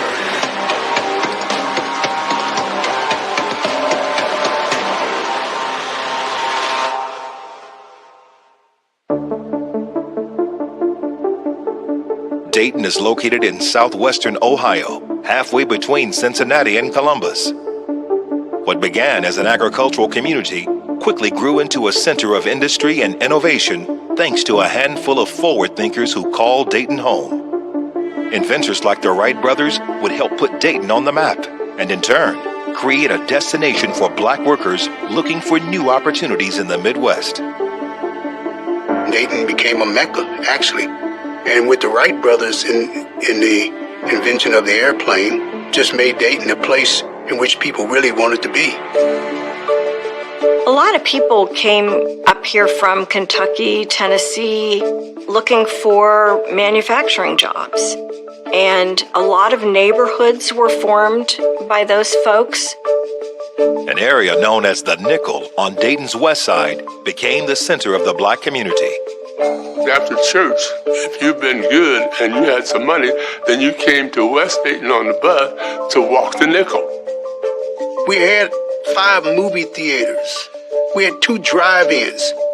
We had pool halls, bowling alleys, stores. We had everything we wanted on the west side. It was really a fun time. It kind of, if you look at Harlem Nights, if you see that movie, it gives you kind of a understanding of how life looked like down there at that time. World War II would bring even more opportunity and industry to the city, generating an economic boom for Dayton's black workers that lasted for the next 3 decades. People were purchasing homes, people were buying cars, people were moving, people were doing all kinds of things based on the fact that they had the opportunities to get work. But as in many other Rust Belt towns, the good times eventually came to an end. When GM decided to move plants to Mexico, it changed the entire dynamic, of the region. And then you have the people who can't make their mortgage and foreclose on their house, and then you have empty houses in these neighborhoods. And the more empty houses you have, the more, you have a criminal element. And that was starting the decline of Dayton.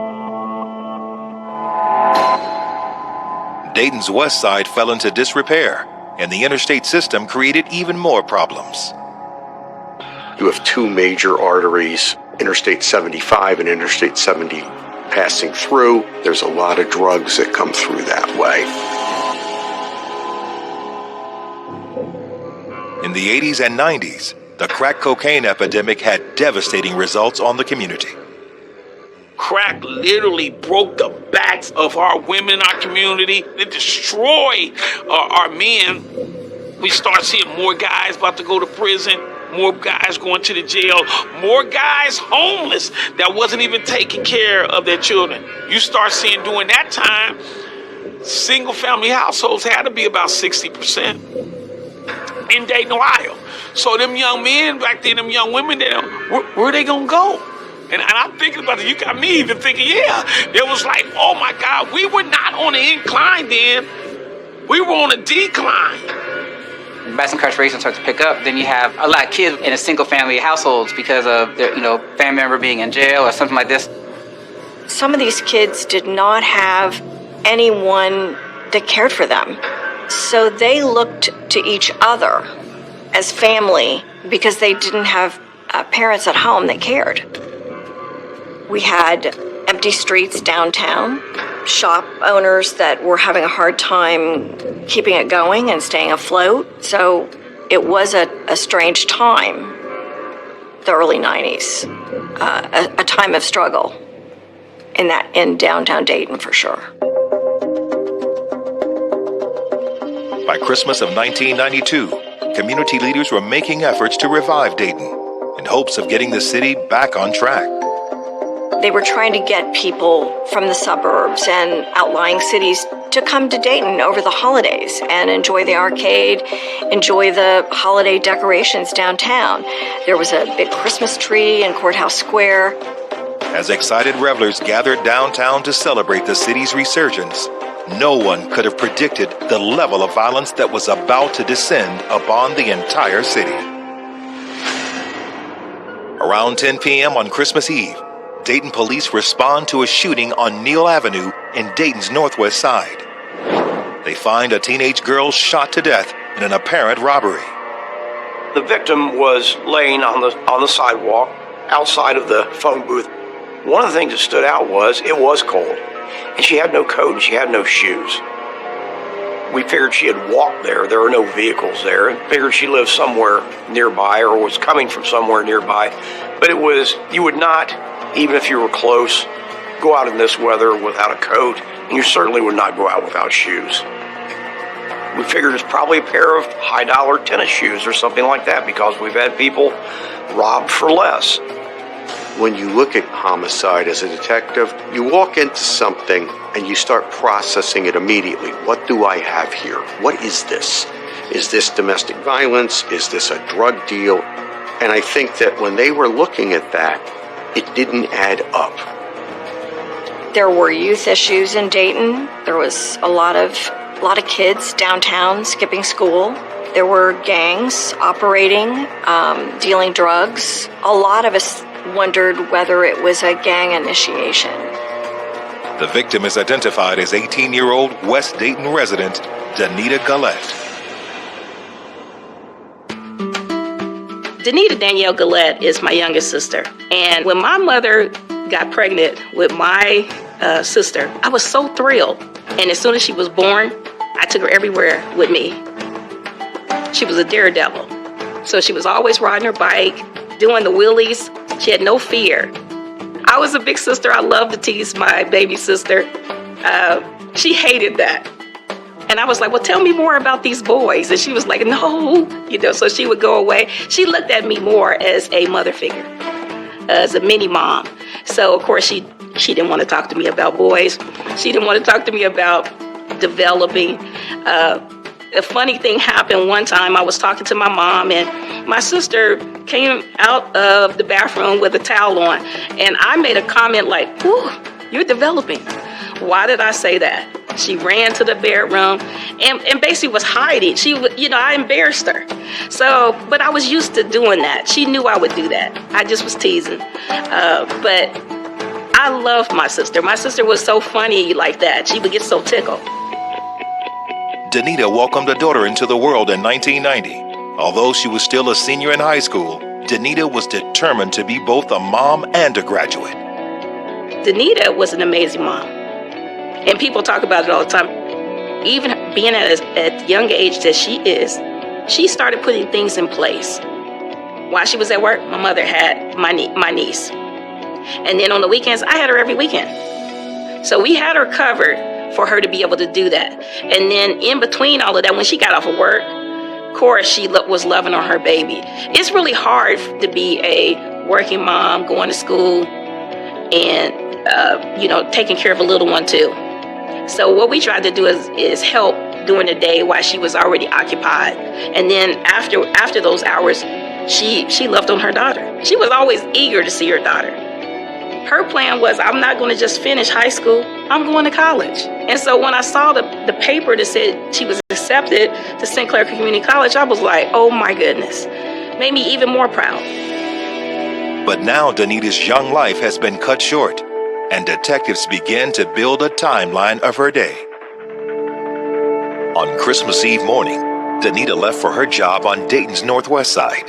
She was excited about rejoining her family for Christmas Eve dinner later that night. My sister loved Christmas. Oh my goodness, she loved Christmas. Christmas was her favorite time of the year. She loved being around the family, just like me. But as the night grew long, there was no sign of Danita. Worry turned to fear. And then came the news no one expected to hear, especially on this particular night.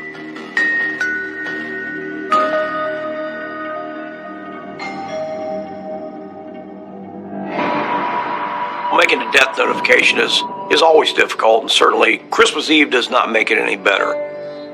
I start screaming, I start crying. I ran out the back door and I just start pleading with the Lord. I said, please God, something is wrong, fix it, please.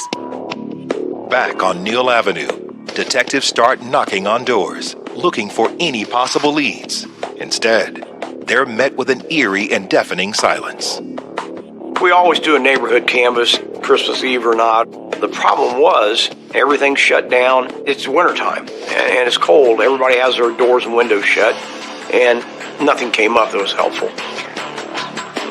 The empty streets had allowed the killer or killers to vanish into the night just as quickly as they had appeared.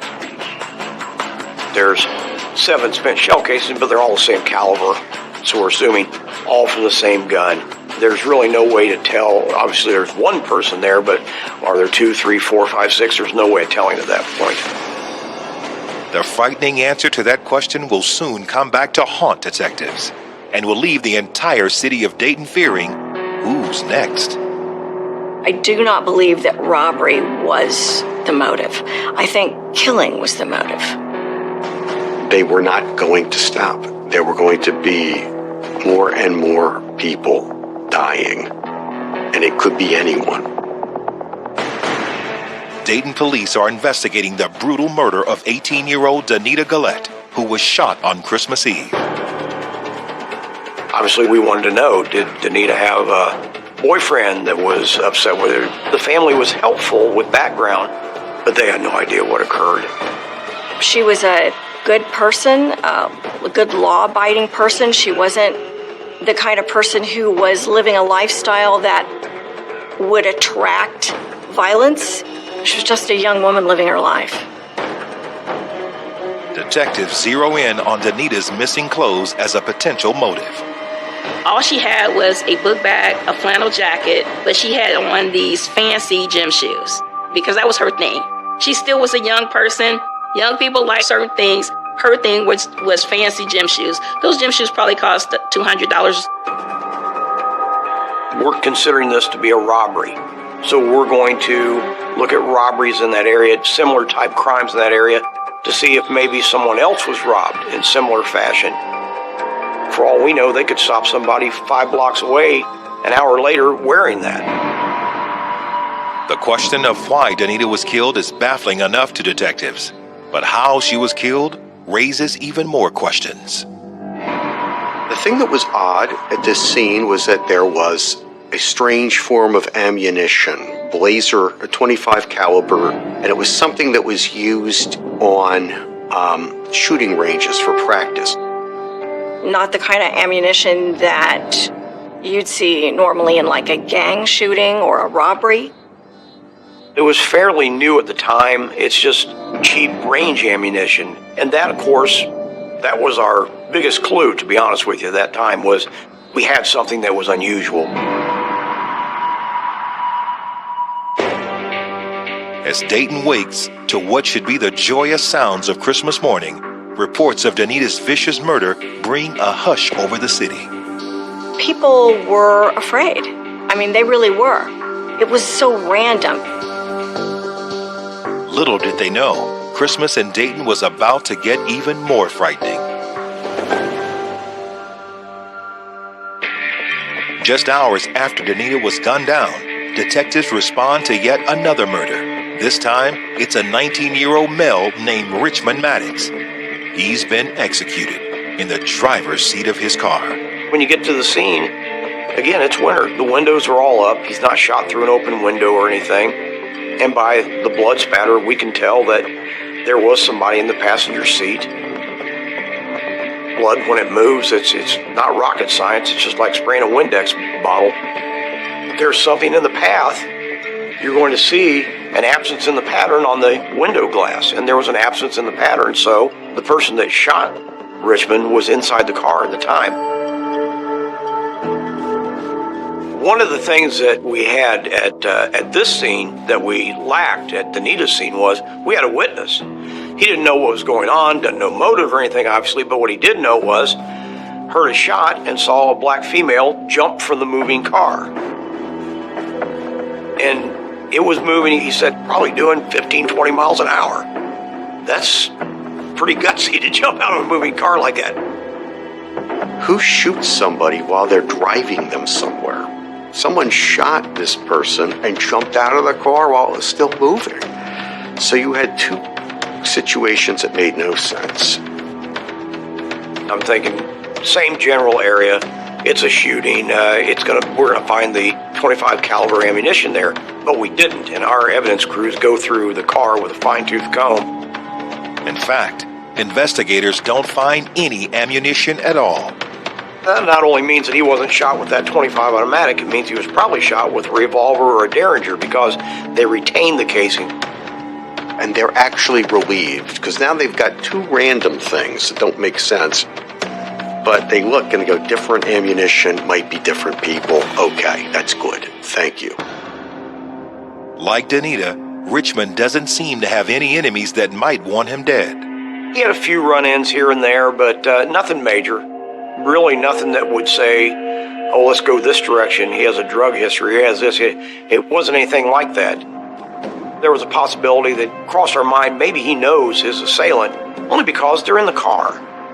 I mean, he had to let them in the car. I mean, if somebody came up with your windows rolled up and said, hey, let me in your car, I'll shoot you, drive away. I think what lingered with them was that this is another weird one. It's not exactly the same thing, but why was this guy shot? Now, just hours after Danita's murder, word of Richmond's execution descends upon Dayton as well. They are the first of what's to become known as the Christmas killings. You know what made this to me really blow up? It was Christmas killing. I think once they tagged it Christmas, and Christmas is supposed to be one of the most joyful times of our life, it blew up. But it's a third shooting just 24 hours later, the day after Christmas, that sends the city into a full-scale panic. We're working these two cases, Danita and Richmond, and doing what we can when we get a call on a multiple shooting at a little mom and pop carryout on West 5th Street. That's when things really changed. Detectives are now faced with a killing spree, and the clock is ticking before it happens again. It was nothing like we had ever seen before. We had seen multiple homicides. We had seen serial murder, but spree killing is a different thing. And the randomness of that is the most frightening thing. And I believe it's what was very hard for detectives to link and investigate these crimes because they were so random. None of the victims knew one another. They were all killed in different places. I think the more they saw the police working, the more they saw the news media reporting what they had done, the bolder they became, the more excited they became. We were scared to death here in Dayton, Ohio. We knew this is going to continue until we stop it. They're not going to quit. Why would they quit? When detectives respond to the city's third shooting in just over 36 hours, Dayton becomes a city under siege. We got a woman murdered who's at a phone booth. We got a guy murdered who's in his car. We've got a little store owner murdered that did nothing. So, the citizens are frightened, and rightfully so. You just didn't know what was going to happen. You didn't know. Police in Dayton, Ohio are investigating two brutal murders within hours of each other. Now, they've been called to the scene of a third shooting, this time at a West Side mini-mart. We get a call on a multiple shooting at a little mom and pop carryout on West 5th Street. And so we respond to there. And Sarah Abraham was 38 years old. She was the owner and proprietor of the little mom and pop store. She was alive at the time, but not expected to survive. And she did die 5 days later in the hospital, never regained consciousness. There were two other patrons in the business at the time. One of them had been shot as well, but lived. The other played dead and was unharmed. The second gunshot victim is 71-year-old Jimmy Thompson. He tells detectives that he'd stopped by the store to visit Sarah when a young woman came inside. There was conversation between the young woman and Sarah Abraham, and something was purchased, but she did not have enough money. So a gentleman who was in the store had offered to give her whatever she needed to pay for the item. She undoubtedly was casing the place. Bought something that didn't cost much. She was a nickel short. One of the guys gave her a nickel. As she's going out, 2 black males come in, and they're both armed. In an instant, the robbery occurs, and they demand money from Sarah, who had a little, this is not Kroger's, she had a little over $30 in the register, and gladly gave it up. They get the money and then they just shoot at everybody. The guy who gave her the nickel was in his 70s and he fell to the ground and pretended he was hit. He was not hit. Thompson and the other witness give police descriptions of the robbers and their weapons. One of the guns was a Derringer, like the one investigators believe killed Richmond Maddox. There's a shocking connection to Danita Gallette's shooting as well. We get the 2 living witnesses and see what we can glean from them. Meanwhile, while other detectives are talking to them, I'm looking at the scene, I'm looking at the blood, I'm looking at everything, and the evidence crew goes, "You need to come and look at this." And I'm thinking, what could possibly be over there? And I look, and he just shines his light to highlight where there was a casing. And I'm like, oh my God. We all knew what it was. It's the link of all these crimes, and it's frightening because now we know what we're dealing with. They see that there is blazer ammo, and it's chilling for them because now they know they've got more than one shooter, and it's a spree situation. And what that means is it's going to keep happening till they stop it. The fact that they didn't wear any disguises or masks, they're going to kill everybody. Yeah, we knew we had a big problem. The killers could be anywhere, and they could strike again at any time. Fear spread throughout the city like a wildfire. The community was scared to death. There was fear at homes, there was fear in school, there was fear at church. I mean, we was trying to shut it down, but kids were still coming out being kids. Some kids like, well, you know, I'm from this community, and we trying to convince them, y'all need to go in the house. You see anything strange, say something. Fear. You know, they say fear is false evidence appearing real, but this fear right here was real. This wasn't a false evidence appearing real. No. This was real fear. But some of us was still in the center of it. Some of us had to trust the police that we thought put fear in our communities all the time, but we had to trust them to find out who this person is, catch these people that's doing this. I was scared to death that somebody would break in and hurt me and kill me in my home. The fear in the community, it was obvious that the Dayton police felt a lot of pressure to get this solved as quickly as possible and get whoever were doing this.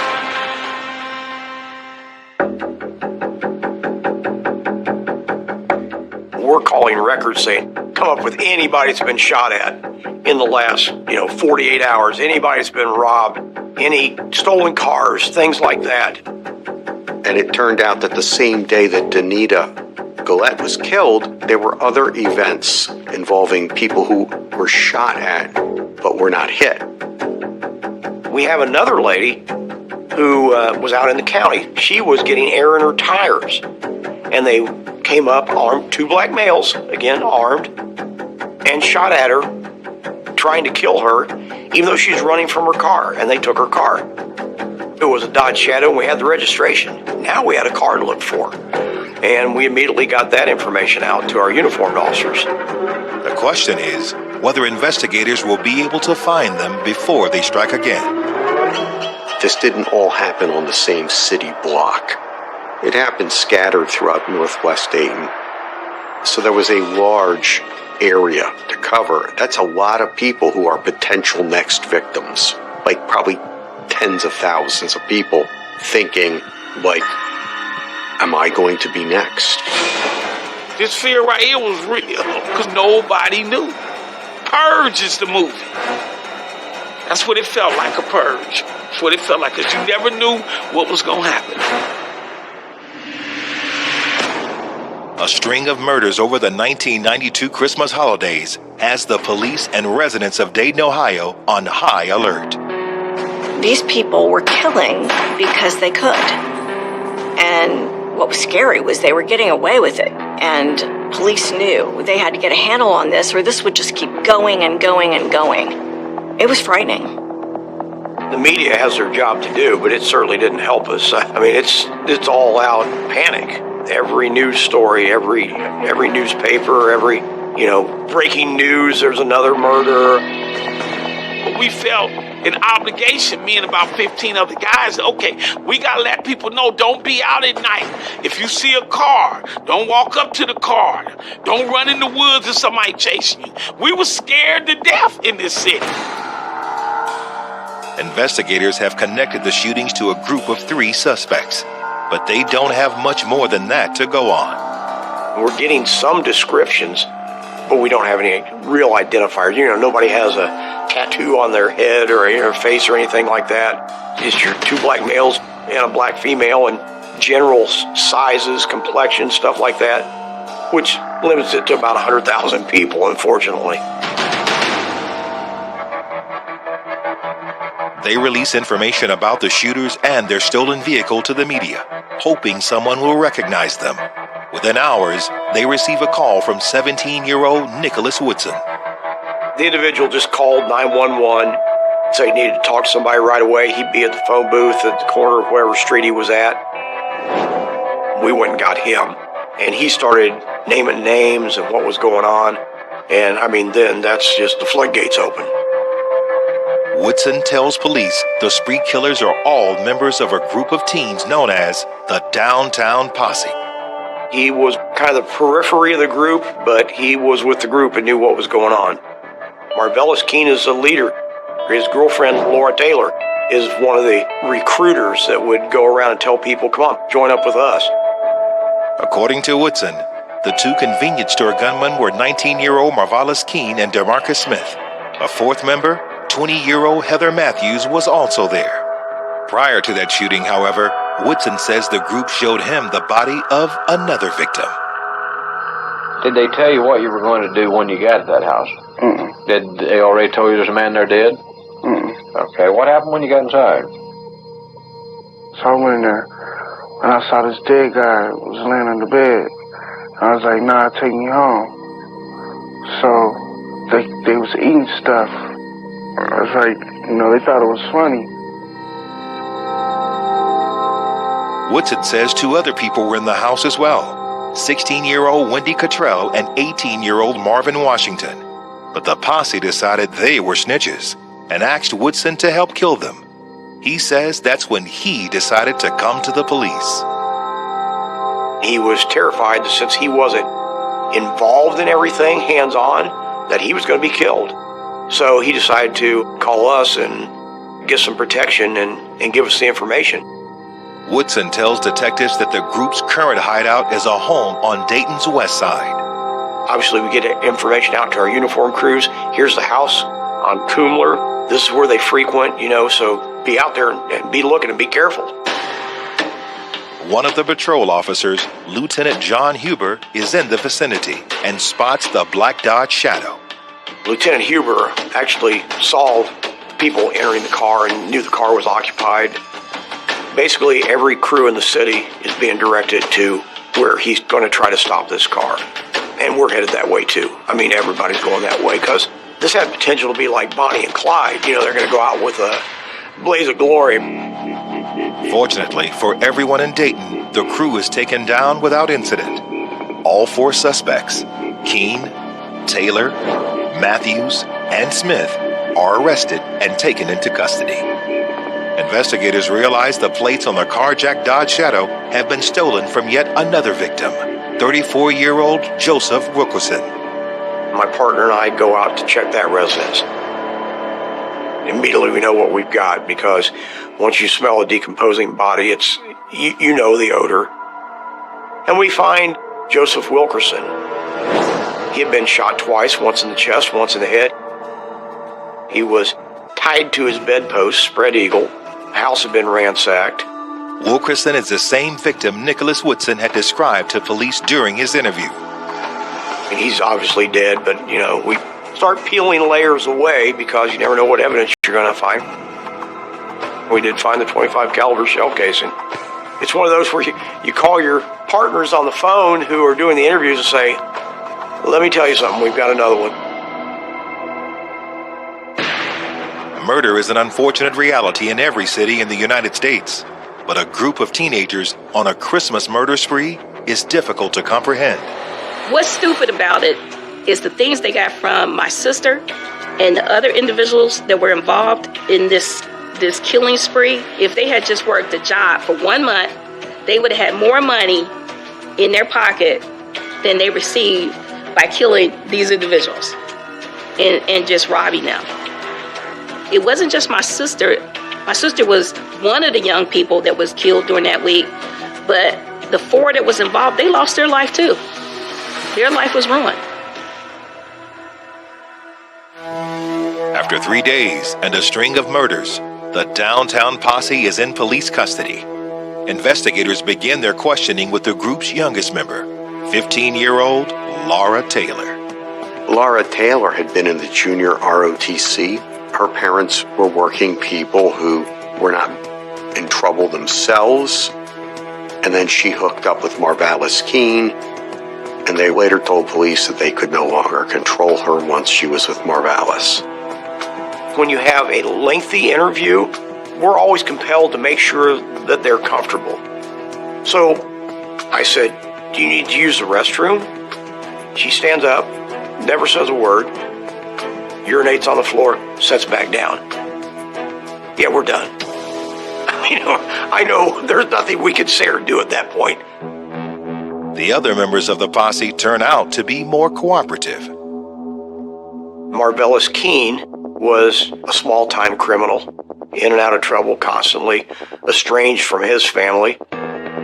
Keene's early life, however, had started much differently. He ended up bouncing from his grandmother's home to his father, and then he was kicked out. Now homeless, Keene wound up at a flop house across the river. His girlfriend, Laura Taylor, soon joined him. It's been said that he was the muscle and she was the brains. Heather Matthews, a friend of Laura Taylor, she brought her on board. Or DeMarcus Smith, again, small-time criminal, in and out of problems. Nothing major that I remember, but Keene knew him. Wendy Cottrell and Marvin Washington, who were not present for the homicides, kind of came in later and joined the family or group, whatever you want to call it. Every one of them was estranged from their families, and this was a family per se. And Marvalis was the king, and Laura was the queen, and everybody else was along for the ride. It doesn't take the family long to turn on Taylor. According to them, the shootings were her idea.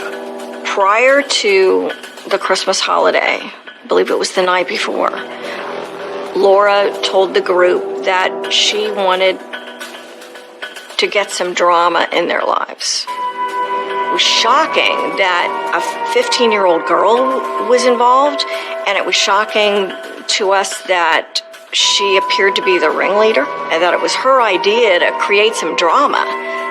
It was shocking to us and to the community. Keene says they settled on a plan to rob Joseph Wilkerson, a man Taylor already knew. Laura Taylor had been to his house before, and she said, I got a guy, he works at one of the GM plants, he's probably got some money.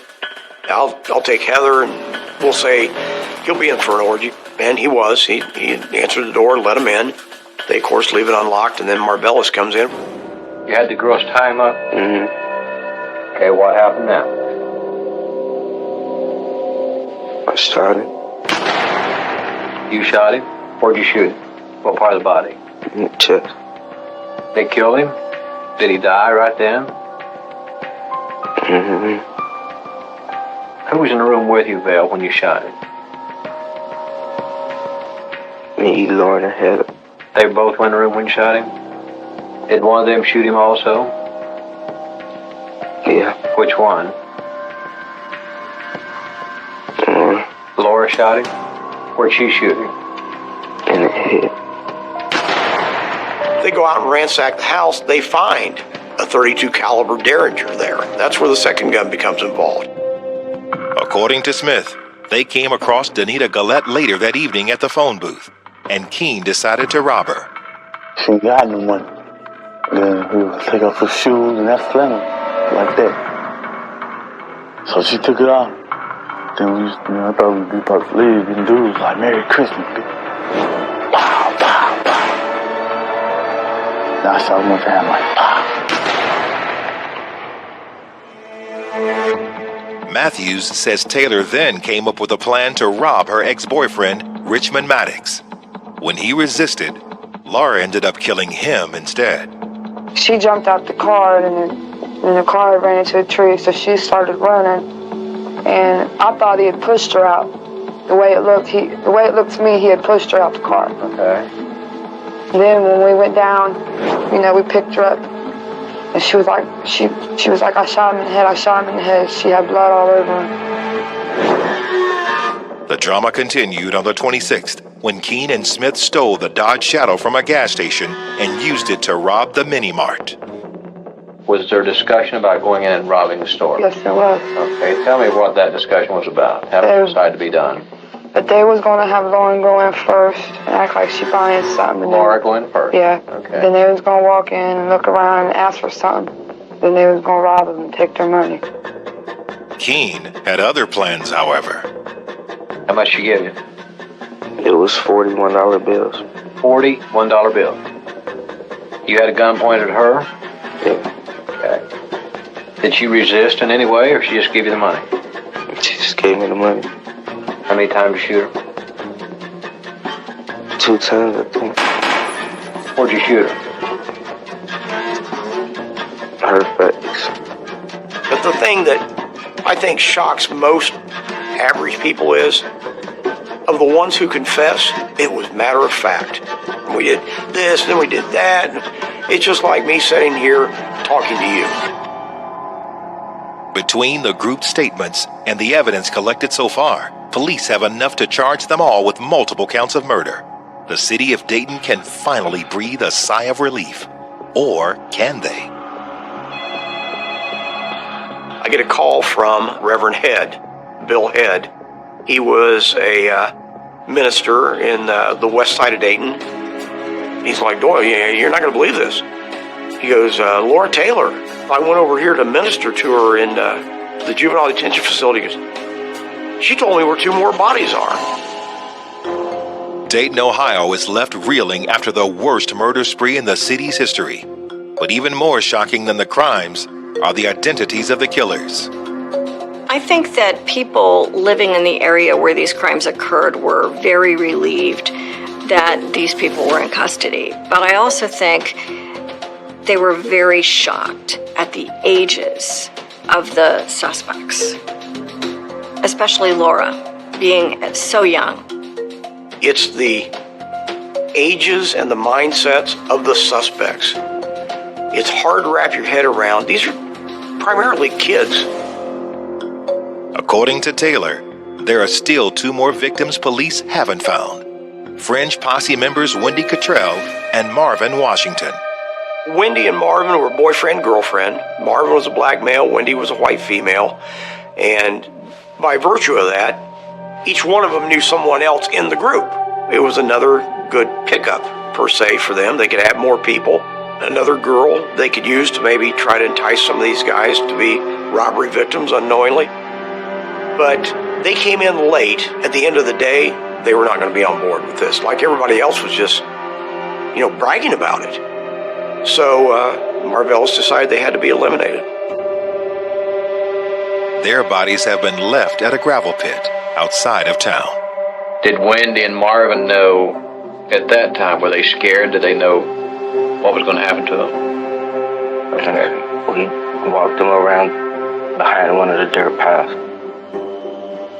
Then Maury shot Marvin, and I shot Wendy. I think of all the scenes, Wendy Cottrell and Marvin Washington, that was probably the eeriest, saddest scene, just because You got 2 kids basically been shot for no reason.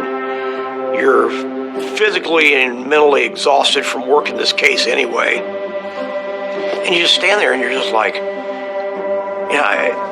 does this ever end? Although Taylor is only 15, state prosecutors decide to try all 4 members of the downtown posse as adults. In Ohio, if you're 15 or older, for certain circumstances, you can be tried as an adult. Heather was already 18, but see, she was willing to testify. She was willing to tell the truth and testify against the others. In January of 1993, a grand jury indicts Keene on multiple counts, including capital murder. Marvellis Keene was an adult. That made this a capital case. Aggravated murder is the only crime in Ohio that carries the death penalty, and certainly this was worthy of the death penalty. Keene is ultimately convicted on 20 counts. Marvellis Keene was sentenced to death, and July 21st of 2009, he was put to death by lethal injection. When Marvellis Keene was going to be executed, they asked him if he wanted to make a last statement, and what he said was, "I have no words." And there are no words. There are no words for this. I mean, it's just that horrible. In January of 1994, the rest of the crew are convicted as well. Laura Taylor, Heather Matthews, and DeMarcus Smith all receive life sentences. It's been decades since the Christmas spree killings, but the city of Dayton still remembers. How many Christmases was spoiled because of this? Can you imagine you being a young person, you're expecting a gift, and the gift you get is somebody out here killing other people? That's your gift. Your gift is right now, you can't go outside on Christmas. You can't enjoy it because we got young people killing young people. You had a group of kids who met and hooked up who had no direction. They were not in school. They were not working. They had no transportation. They had no money. I think the group of them together became like a perfect storm. Others have been resilient and have risen above all the circumstances. You can do it too. And you don't have to go out and kill nobody to do it. We each as individuals have a responsibility to make it better so that don't never happen again. What happened in 1992.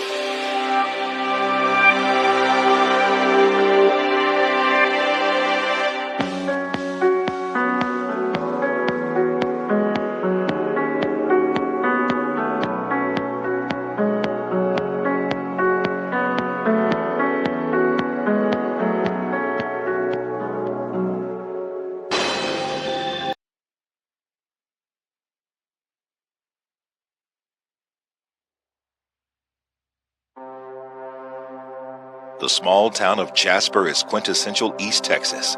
It's a time capsule of sorts, where on the outside, life seems to be a peaceful one for most who call it home. But underneath a thin veneer lies a dark and violent history. In 1998, the violent dragging death of James Byrd Jr. by 3 white supremacists who were hell-bent on spreading terror throughout the town and beyond would shock the world and make Jasper's name synonymous with murder and hate.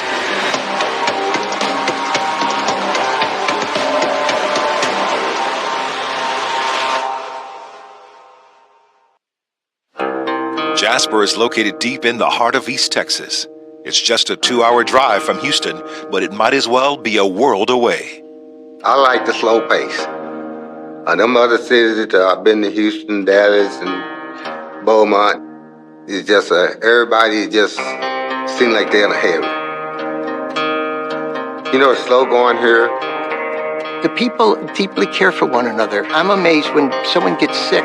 People will go to their homes and bring them food and take them to the doctor and just volunteer to mow their lawns. And I don't know if you see that in big cities. You got plenty of room to maneuver. It don't take long to learn Jasper because it's not that very big. But you'll find out that when you get out and start talking with the people, start talking with your neighbors, that Jasper ain't so bad out there. And like I said, I was born and raised here, and I had never had any problem. Never. You ever heard of staying in your lane? You know when to get out that lane, when not to. I worked at that sheriff department. I can go to any call anywhere I want to go. Never had any problem.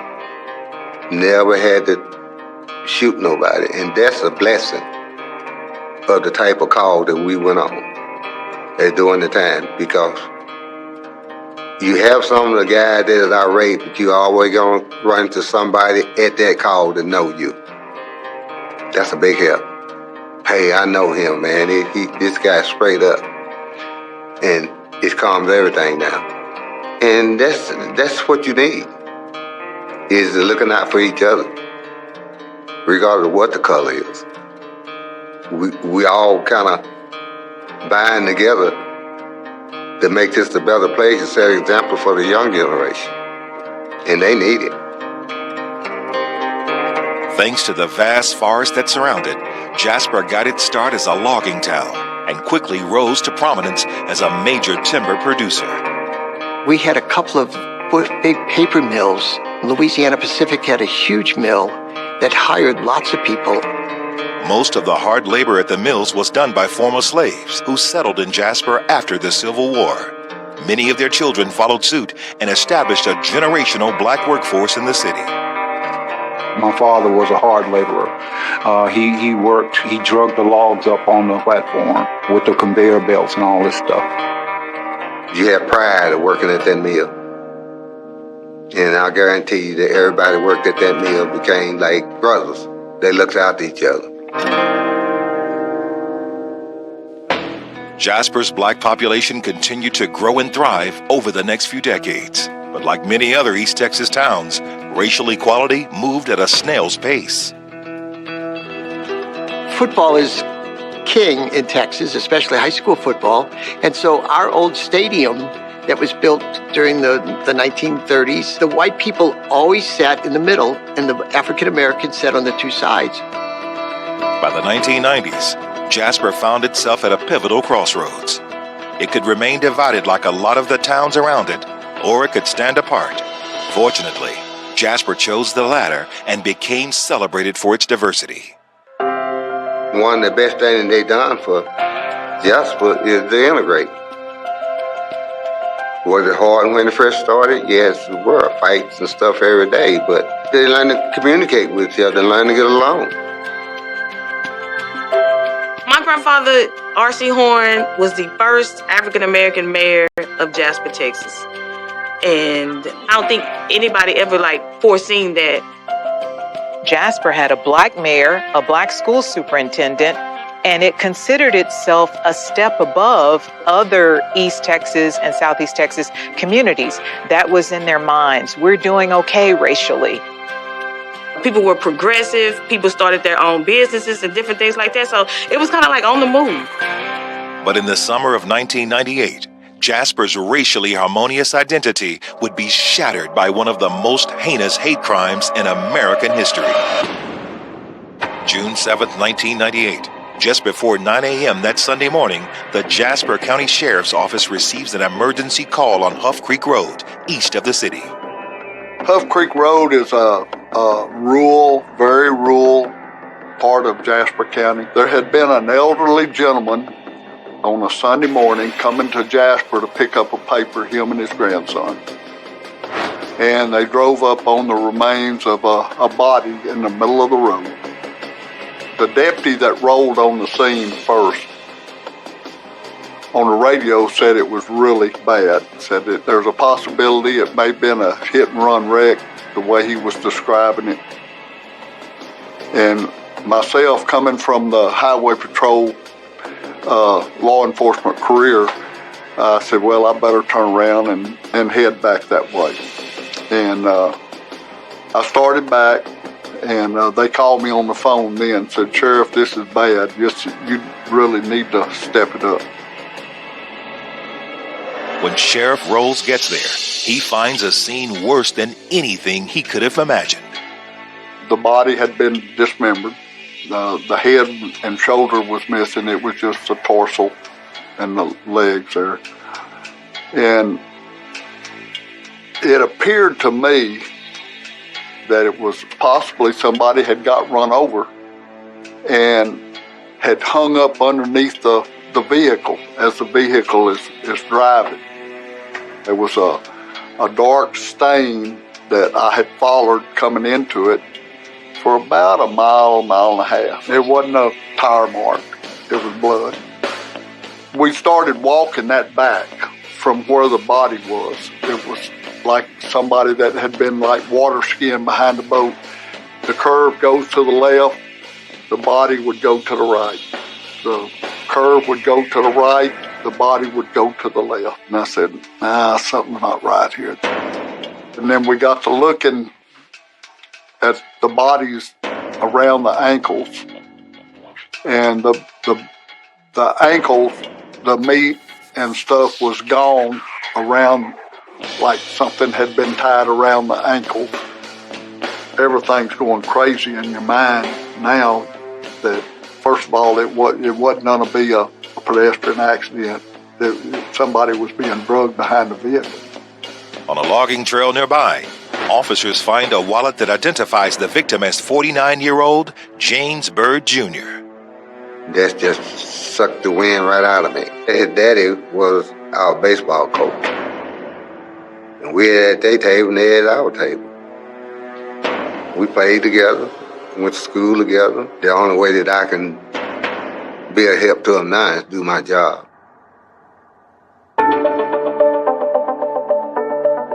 James Byrd Jr. was a Jasper native, the third of 8 children raised by his dad, James Byrd Sr., and his mom, Stella. He was the first boy. He was James Byrd Jr., and he wrote that name very proudly. And as a brother, very protective because he had all these siblings, girls. He felt like he had to protect all his siblings. He's the next to one in line after dad. The Byrd family were deeply religious and proud members of Jasper's Greater New Bethel Church. Church played a really big, role in the family. My dad grew up singing in a choir, and so music was kind of like the soul of our family. It kind of brought everybody together. He loved music, he loved to sing, and he sung at different funerals, he played at different events, and played piano. Everything he did by ear, and he was just that talented. James graduated high school in 1967 as part of the last segregated class in the city. But instead of pursuing a career in music, he got married and started a family of his own. He loved his kids and everything. And he was a good father and a good brother. We call him the clown of the family. And he knew, if anything is going on, he gonna sing a song and kind of get everybody back to a comfortable space, no matter what's going on. So that was a skill that he had. James and his wife put down roots in nearby Lufkin, Texas. To support his family, James began selling vacuums door to door. He found a job he liked doing, which is vacuum cleaning salesman. You knock on your door with vacuum cleaning, your mind said, I ain't buying no $2,000 vacuum cleaner. But by the time he leave, you say, what have I done? Everybody just admired him because he was an entertainer. That's what he did. He can make you do something that you ain't had no intention of doing before. By his late 40s, however, James began suffering from seizures and had to stop working. He did fall on hard times, losing his job, things of that sort, and having to be on disability for quite some time. James's seizures eventually took a toll on his health and his personal life. He and his wife divorced in 1993, and James moved back to Jasper to start over. Because of his disability, James couldn't drive, so he was often seen walking around town. Jasper is not a place of growth, and for anybody, especially with, my dad falling on hard times and having to become disabled and limited work, it was no way out. No growth. In Jasper, it's been, from my understanding, from what I, as a child, has recognized, and from stories of my grandparents and my mom, it's just not a place to, it's a good place to retire, but it's not a place to raise a family. Everybody knew my dad. Everybody, because he walked a lot of places. And I mean, he would wave his hand, wave at everybody. He used to walk by the house every day. And, I mean, like I said, we grew up together. And even after he got older, he used to walk by the house every day and we talked. Now, James has been found brutally murdered on one of Jasper's roads, and the evidence points to the unthinkable. This was not an ordinary murder. This was a hate crime. There is no other conclusion. To be honest with you, looking at that scene, a black person ain't gonna drag another black person. It's gonna be a white person. For years, the small town of Jasper, Texas enjoyed a reputation as a peaceful and progressive city. But that all changed when the mutilated body of 49-year-old James Byrd Jr. was found on a country road outside of town. I can close my eyes and see it just like it was now. I mean, I'll never forget what I seen on that road. This was no run-of-the-mill murder. This was evil. This was horrific. This was torture. The sheriff and his team followed the blood trail left on the roadway. It takes them to a clearing in the woods. It was almost a half a mile off a paved road down this logging trail. As we were going, we were gathering evidence and taking pictures and going. And we got down to where the grass had been beat down. I mean, you could tell there'd been people in there, and there was a bunch of beer cans. There was a bunch of cigarette butts. We found a cigarette lighter with the word possum on it. We found, I'm gonna say it was a 3/8, like a screwdriver that had a little socket type thing on the end of it. And it had the name Barry etched in there. While investigators continue to collect evidence at the scene, Sheriff Rolls and Sergeant Carter travel across town to inform James's family of his death. They were having a nice dinner, nice supper.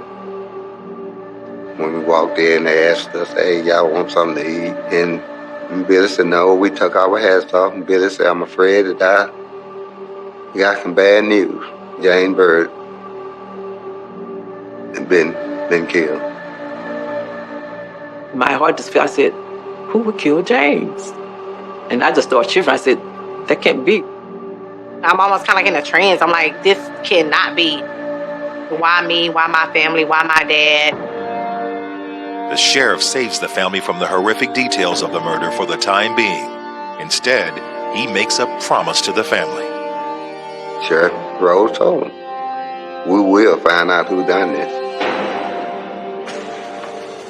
Word of James's murder spreads through Jasper like a wildfire. By the time the 6 o'clock news came on, first person I saw on the news, I see Miss Byrd. I recognized her face, I recognized her voice, and I recognized her cries. And I just sat there in like total shock.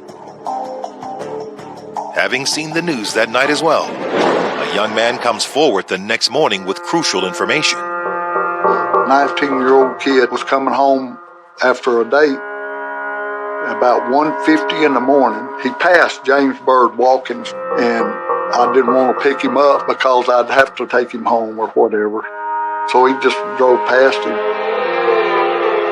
When he walked up on his porch, he heard a very loud truck hauling, just really running pretty fast, coming toward him. It was very loud, and when the truck went by, he could see 3 people in the cab. One of them had long hair, white people, and James Byrd was in the back of that truck.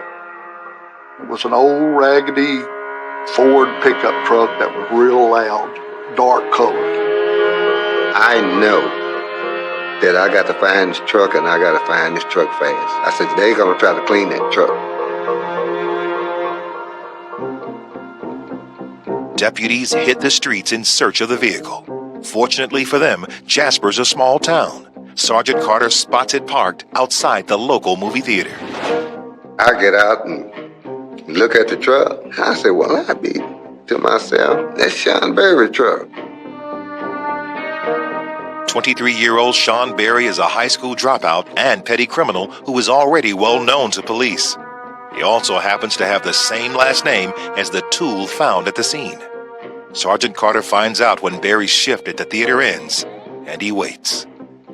I was there about 6:30, and I parked where he couldn't see me, let him get in his truck, let him get on the road.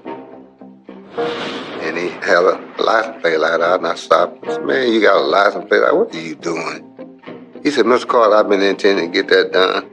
I said, no, I'm pretty sure somebody else will warn you about that. And I said, why don't you come go with me? Let's go to the sheriff's department, let's talk.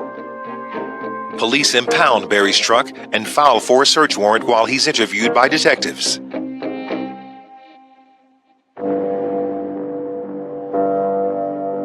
When they asked Berry where he was the night before, he claims he was at home with his roommates, 23-year-old John William King and 31-year-old Russell Brewer. Like Sean Berry, John William King had actually grown up in Jasper. They call him Bill King. He was a child like any other, nice, respectful. When he ended up going to jail and going to the pen, and he came back, he was a totally different guy. Beefed up, pumped up, cocky, tattoos everywhere. His nickname from prison was Possum. Russell Brewer had no formal ties to Jasper, but he and King had met in prison. Brewer had many convictions and arrests for drugs. He was also homosexual. He had a couple of deals where he had baited older men into paying for dates with him and then beat them up and robbed them. Russell Brewer was a shorter guy and had long hair, which matched the description that the first witness had given us. Could these be the three men seen with James the night of the murder? Based on the eyewitness statements, as well as the physical evidence from the scene, the sheriff believes so. He also suspects he knows why. Brewer and King were in a Confederate Knights gang in prison. They were also initiated into the Ku Klux Klan. At first, Sean Berry refuses to admit any involvement in James's murder, but his vehicle soon provides police with some important leverage. They noticed that the truck was pretty clean, but I said one area they won't clean is going to be underneath that truck. According to the Anti-Defamation League, white supremacists make up the majority of gangs in America's prisons, and Texas is home to numerous affiliations. You had a Texas Syndicate, the Aryan Brotherhood of Texas, and then you had this very small group, the Confederate Knights of America, which was the group Bill King and Russell Brewer were in. So I think once both of them were released, it's very hard to let that go, that prison mentality, that prison survival mode, if you will. And I think he grew to hate black people because of whatever happened to him in prison. It was serious. A group that you had to pledge, take the blood oath. That means there's only one way you get out, and that's death. Authorities in Jasper, Texas are investigating the heinous murder of well-known resident James Byrd Jr. Their first suspect, Sean Berry, agrees to talk, but he denies any involvement in James's murder. So for now, detectives shift their focus to his roommates, known white supremacists Bill King and Russell Brewer.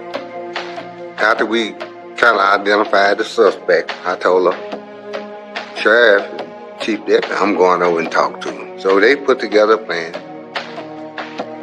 I want y'all out of sight, close, but out of sight. I'll let you know when if it come in, start getting too bad. I basically walked up and knocked on the door, and Bill King opened the door. Hey, how y'all doing? What y'all doing up here? Just joking with him. What y'all doing up in here? He had the door open. I said, you mind I come in? When I walked in the door, and I'm looking at him, and his eyes kind of dropped to the floor, which now I follow him. Sergeant Carter spots some bloody shoes on the floor. He and Bill King lock eyes again. He seen me see the shoes, and he got nervous. Then I kind of started getting a little nervous. They started getting a little physical. And I said, excuse me 1 minute. And I walked to the door like I wasn't coughing. I had the guys come in. Deputies descend on the apartment. Carter asks if they can look around, and surprisingly, King and Brewer give them permission. What they find is unexpected. A Jasper meat market had been broken into recently, and deputies find the stolen meat in King and Brewer's freezer. Basically, he thought I was there because they had stolen meat. They go get warrants for him stealing the meat. He thought that's what he was being arrested for. With all three suspects now securely in custody, detectives can take their time processing Barry's truck. What they find is horrifying. When we brought this truck to the sheriff's office, we got some luminol, and there was blood all underneath that truck. You had blood, you had hair. I mean, you had skin. That's from when they were dragging him on the road and stuff flying up. Under the front seat of that truck was a little small toolbox. And of that little tool I told you that we found, there was one missing out of that toolbox. And that's the one that we found out at the crime scene that had Barry's name etched in it. So we knew Sean Barry was there. So far, Barry has been short on information, but that all changes when the sheriff and district attorney confront him about the evidence under his truck. He said, Sean had said it's 3 o'clock in the morning. The sheriff and the DA ain't down here for nothing. We know what happened. And he looked me right square in the eye and told me that they went to F with an N and it got out of control. That was such a relief to us to know that we had the right people already in custody. Barry then lays out his version of the story. He says him, King, and Brewer were cruising around Jasper drinking beer when they saw James Byrd Jr. walking down Martin Luther King Boulevard. They were headed to one of their friends' house, and Byrd was walking down the road. And they stopped and asked him if he wanted to ride. He recognized the driver. Everybody in Jasper knows everybody, even if you don't know their name. So I think Mr. Byrd felt very comfortable when he was offered that ride. I think he was offered a beer. He felt, I'm okay. They told James they were going to go drinking and asked him to come along. But when they got out to Huff Creek Road, everything changed. When they get to the logging road, which is heavily wooded, no witnesses, they jump Mr. Byrd. They start beating him, but he fights back. They didn't expect that. And they finally subdue him. And they kick him in the head so hard he doesn't move again. Out comes a 24-foot log chain that's in the back of Sean Barry's truck. And they tie the chain around Mr. Byrd's ankles and tie the other end to the ball of the truck, and they take off. So they're bouncing all over the place, and he's on the back of that chain. And they're just having a good time. And they get to a point where he came off the chain. The chain came off of the ball on the trailer hitch, and they had to stop, hook him back up. They turn onto the paved road, which is Huff Creek. They continue to drag him another 2 miles. He hits the culvert that decapitates him on Huff Creek Road. Barry talked about when the body hit that culvert, that it jerked the truck real bad. Can't imagine. James was in prime his life, at 49 years old. You're still trying to feel and find yourself, whatever. So it was cut short because he was born the wrong color skin in Jasper. And Jasper didn't take it very well. In the coming days, the details of James's horrific murder will be made public, and the tiny town of Jasper, Texas will gain worldwide attention, becoming an explosive powder keg with an extremely short fuse. I never seen a Klan that close, up and personal in my life, and I did not know what to do.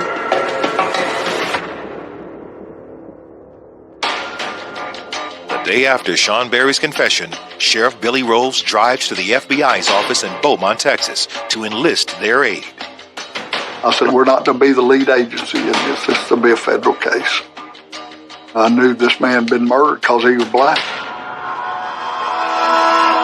The next morning, Tuesday morning, the FBI evidence recovery team, they was probably 75 FBI agents here at my office in Jasper. The FBI executes a more involved search of Berry's apartment. Inside, agents find bloody clothing and multiple pairs of bloody shoes. The polo boots and the polo blue jeans and the shirt were identified as belonging to Sean Berry. The agents also find dozens of racist rants and writings made by Bill King. There was so much evidence there at that house, racist evidence that was showing that them people weren't thinking like you and I think. They were bigots and racists, and I mean, stuff was really bad, some of the things that they had there. King's hope was that James's murder would inspire new members to join his Confederate Knights of America, and that it would send a message to Jasper's black community.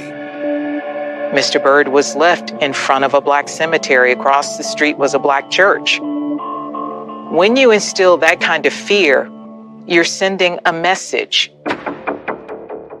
Investigators also recovered the chain used to drag James to death. Sean Berry led the FBI to a friend of theirs' backyard, and the chain had been buried in the backyard of a friend's house. So we recovered the chain from that. But it isn't until James's autopsy report is complete that the true brutality of the murder becomes clear. You could see the bones in his elbow were ground down. Places on his buttocks where the flesh was ground down several inches, a real torture. And I looked at the back of his head because you would expect to see the same type of abrasion from the surface of the road on his head that you would see on the other parts of his body. And there were no scars or marks on his head. I sat there for a good while by myself, trying to figure out how the hell that could be.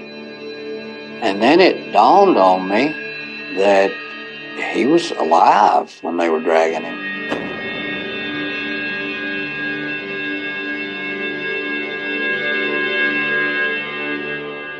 And all that time he was trying to keep his head off that pavement to stay alive. Within days, news of the horrific crime has spread well beyond Jasper. We had to have a press conference. There were 10 satellite trucks, and as far as you can see, reporters and TV cameras. We didn't hide anything. We didn't sugarcoat anything. We just told them what we thought happened, but it looked like it was a racial case, and that's the way we were going to handle it. A week after his death, funeral services are held for James Byrd Jr. at the family's church. It was so hot that day, and I see those people just lined up at the church with umbrellas and tents, just to be a part of it. James, it brought a warm feeling that he was cared for and loved for. But supporters aren't the only ones who show up to make their voices heard. The KKK come to town. The Black Panthers came to town. It looked real ugly, like it was going to be this big cultural clash. The KKK wanted to come and make a rally for the white people, and the Black Panthers wanted to come and do a rally to fire up the African American people. James's family, along with Mayor R.C. Horn, tried to calm the growing tensions in Jasper. They asked for peace. They asked for calm. They asked that people not tear the town apart. Our people wanted to unite.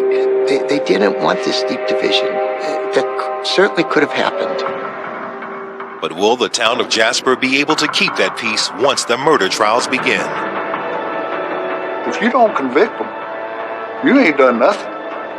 And to be honest with you, if they don't get the death penalty, we're thinking our town's gonna burn.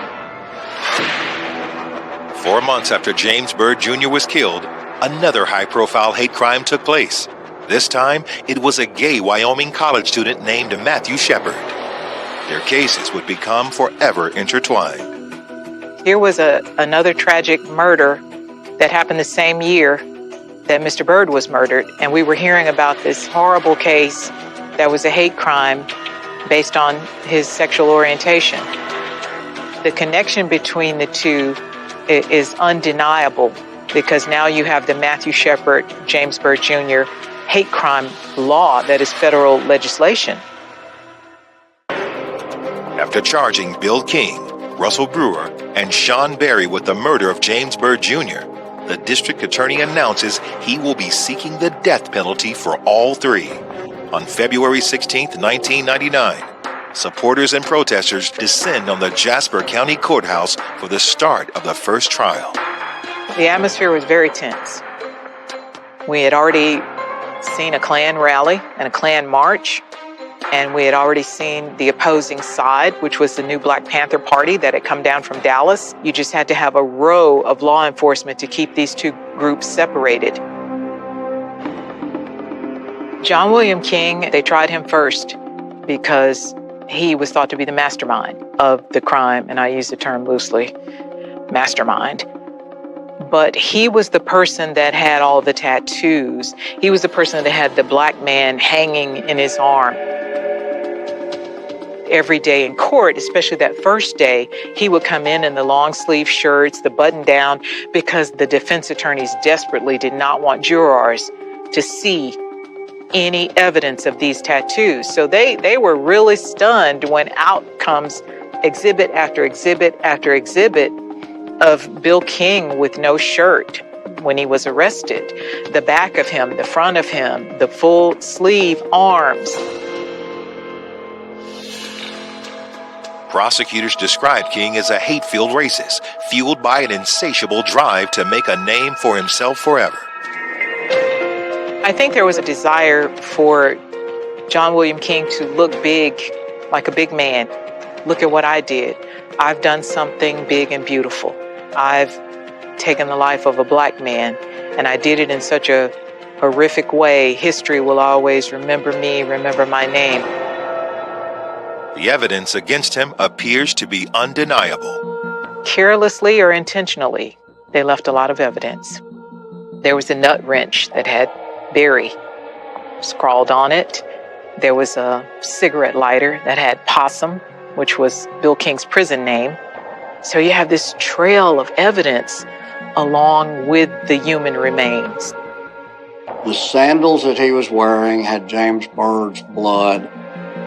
At the scuffle scene, they picked up several cigarette butts, and they identified on the cigarette butts Bill King's DNA. Prosecutors call a total of 43 witnesses who helped paint a picture for the jury of what happened that night. They built a timeline for you that did not have any holes in it. Lawrence Russell Brewer, who did not live in Jasper and had only been there, I think, a few days, he had come down to visit John William King. They had had a little private party at Bill King's apartment. They were bored when it ended, so you're looking at 2 o'clock in the morning or so. So they connect with James Byrd, who's also leaving a party of a different kind, a house party, a lot of people. And as they intersect, Sean gets the idea to, hey, let me give this guy a ride. I know this guy.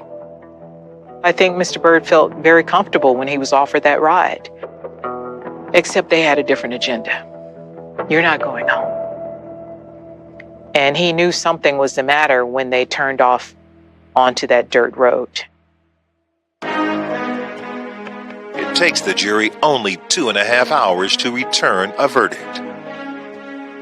At this time, we, the jury, find the defendant guilty of the offense of capital murder as alleged in the indictment. When you heard the words, there was a great pressure taken off. And it wasn't just taken off the Byrd family. A lot of the reporters were crying. You saw tears. You saw people holding hands. You saw people looking up, saying, thank God, this is over.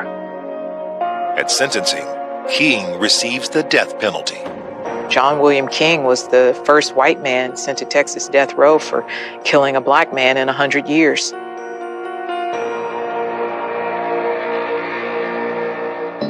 Seven months later, on September 13th, Russell Brewer stands trial for his part in the murder. He was in the Klan group before Bill King was in the Klan group. Brewer was the older member who took King under his wing and taught him about white supremacy and all of this other stuff. So we made him not only a participant, but also a tutor. But Brewer's attorneys insist he was a follower, not a leader. Brewer took the stand and he said that Sean Berry did it all, that he didn't take part and he didn't do anything. Despite his defense's best efforts, the outcome of Brewer's trial is the same. We, the jury, find the defendant guilty of the offense of capital murder as alleged in the indictment. Brewer received the same punishment. He was sentenced to Texas death row. But will the third accused killer, Sean Berry, share their fate? The jury in the third trial stayed out longer than both of the other.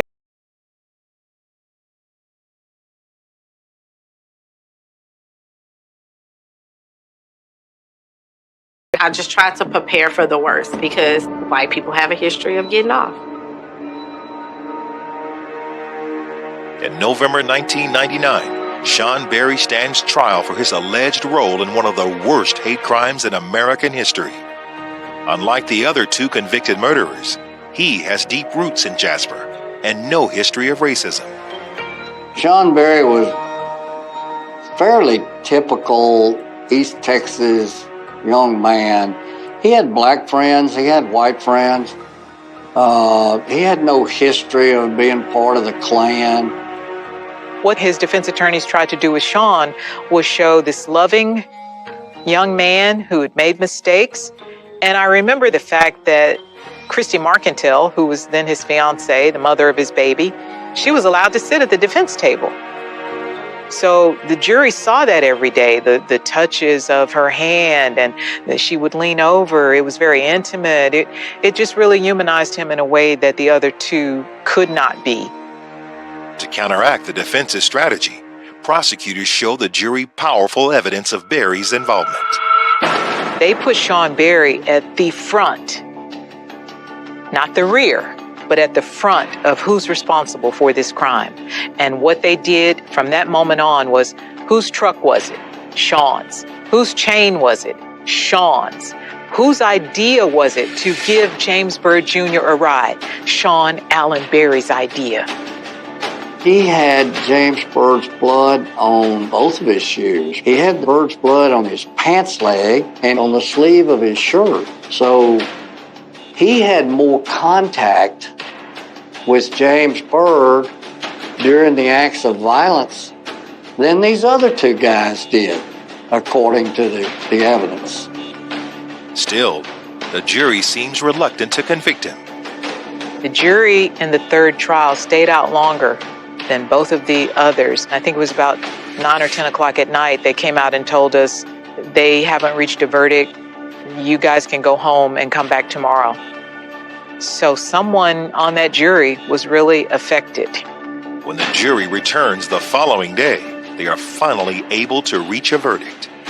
Guilty. The jury returned to life in prison, which means 40 years must be served in this case. But they still spared the life of Sean Allenberry. 11 jurors voted for the death penalty and 1 juror held out.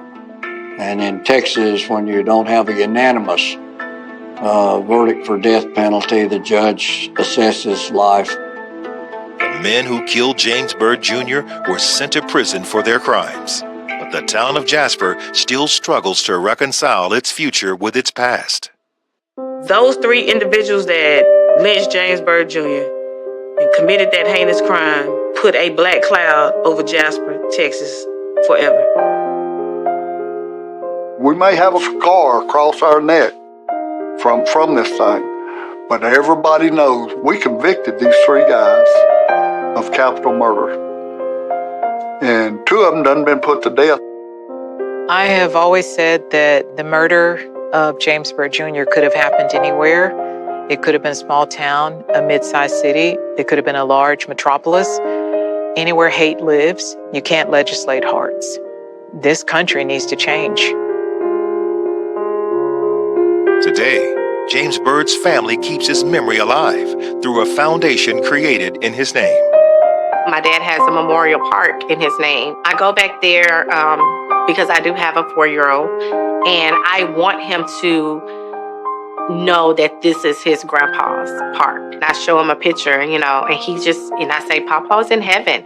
He's in heaven looking over you.